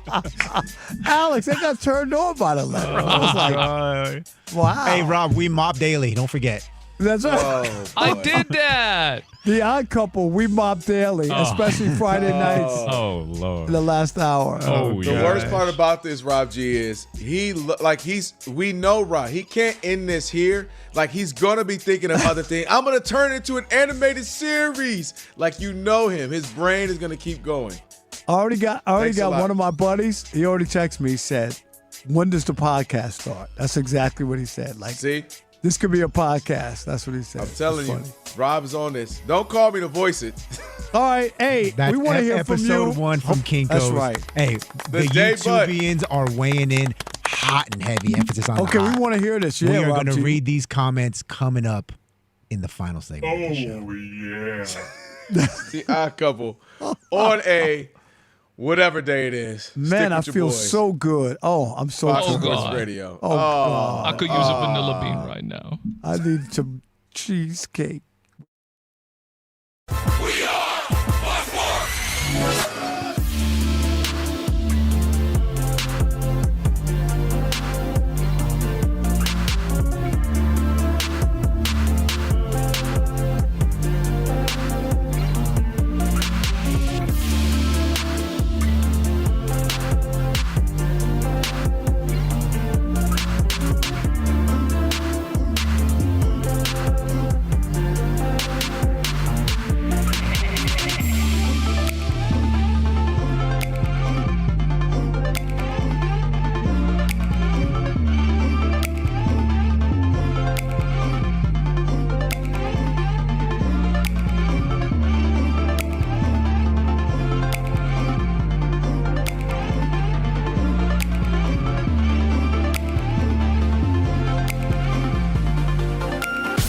What is your takeaway from the newly released cop body cam footage of Tony Romo's arrest for intoxication while pushing a vehicle along the highway? And tell me if I'm wrong. If you've seen it or you heard the audio, if you're blind and you've seen this here. Because honestly, he seems often far loopier when he's calling the big late TV game on a Sunday afternoon, a CBS NFL broadcast, where you sometimes need a Rosetta Stone to translate Romo into English in real time. So it's like people say, oh, my God, he's drunk. He's drunk. I see it right there. He's drunk. I see it. And I'm like, well, I don't know. It just seemed like he seemed a little off. You've watched him on television. You know that's kind of how he operates there. And so that's it. Now, critics are also saying that Romo was having problems hearing what was going on. He kept saying, what? Is that because he was enjoying bottomless mimosos at the golf course? I don't know. To that, though, this somehow tells you that he was completely sauced because he couldn't hear what the officer was saying. He was on the side of the road. There were a lot of cars going by. I have spent my entire adult life doing talk radio. I have worn headphones for hours a day, many hours a day, for years and years and years and years and years. My hearing is absolutely shot. I go out, do these Mallard meet and greets. I got to lean in because I can barely hear because there's a lot of ambient noise, right? There's a lot of ambient noise here. And do you think I'm schnockered all the time? No, I wish I was. I'm not. I just can't hear. That's it. So now I was watching this and the Romo cop video thing, and I was expecting the cutaway shot to the car, to the passenger seat, and to see Jim Nantz riding shotgun next to Tony Romo to pop in there and say, all right, let's bring in Gene Steratore now, our CBS DUI rules analyst. And Gene, walk us through this Romo sobriety test. Okay, thanks, Jim. And then get into that way. Didn't see Gene Steratore there.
All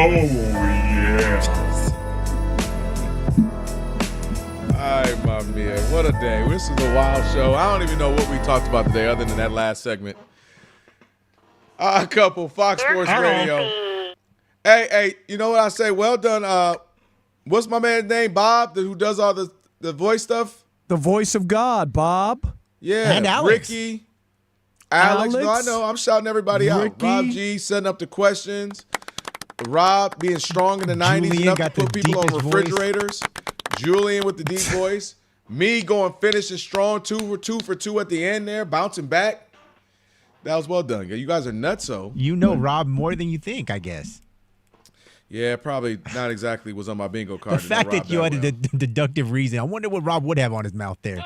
Yeah. That's right. Exactly. Listen now, the bad part is I sit next to this man every day, so I know what he does. I know his appetite. And the only time I ever seen him eat syrup was when he ate your cakes. That's the only time. All right. Okay. Hey, yo is right. I'm at the pancake. I'm saying when you add Rob G, is that a pancake? And no fudge. I'm not doing that. Oh, no Nah, you ain't- fudge. and I've never That's where seen I you draw talk the about line. Yeah. Just a little butter. Oh, y'all. You guys want me to read some of these YouTube comments? The odd mob. Are we getting? Give us a preview. Are we getting ripped? No, they're already calling okay. it a goated segment in a couple history. So Okay, all we right. appreciate that. Wow. Create Your Oasis says, man, Rob had a no bones fridge because we know we can't lift that high. the bowler's fridge is crazy.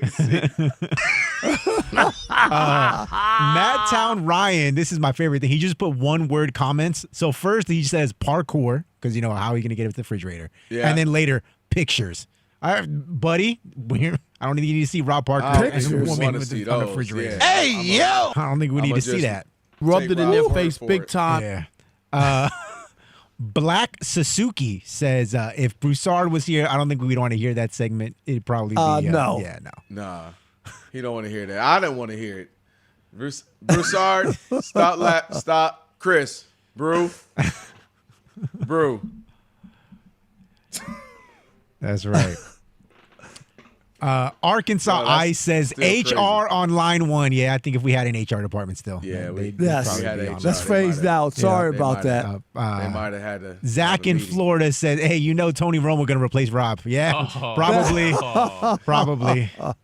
And we'll close with this one. This is the best comment. We appreciate this one. Tremaine Ferguson says, I'm finna start popping no dose because now I'm scared to go to sleep. I don't want no visions in my head of Rob standing on the waterbed talking about, is this thing on? Yeah, the waterbed is. Is this on? Oh, God. Oh, God. Oh, God. Shoot. Yeah, y'all are nuts. Yo. Rob G, I thought you did a great job. I did. I thought you did just- a great job, Rob. Let me tell you. Well, I don't think you were alone, Rob G. You know she got a cop. She ain't make the FedEx and the Kinko's joint and then not to keep one. You know she got a Kinko's joint somewhere. Wow. And I think, again, because a lot of this is very explicit, as you can imagine, I think we have enough for at least 2 more segments that we can say without No, getting I kicked got off the more. air. What do you mean you got no. more? How many letters you got, Rob? He's Oh, jeez.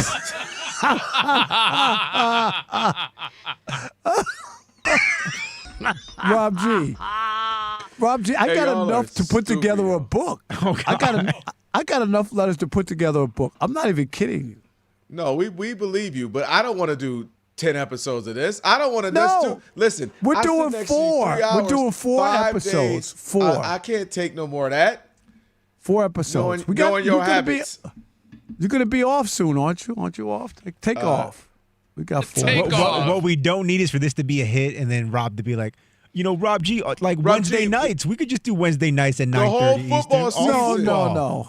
Just There's into the nothing Super We Bowl. said it when it's Wednesdays. summer. We already came up with the idea. Wednesday's For an the off summer. day in the NFL, Rob G. We can do this segment Just if you keep want. it going.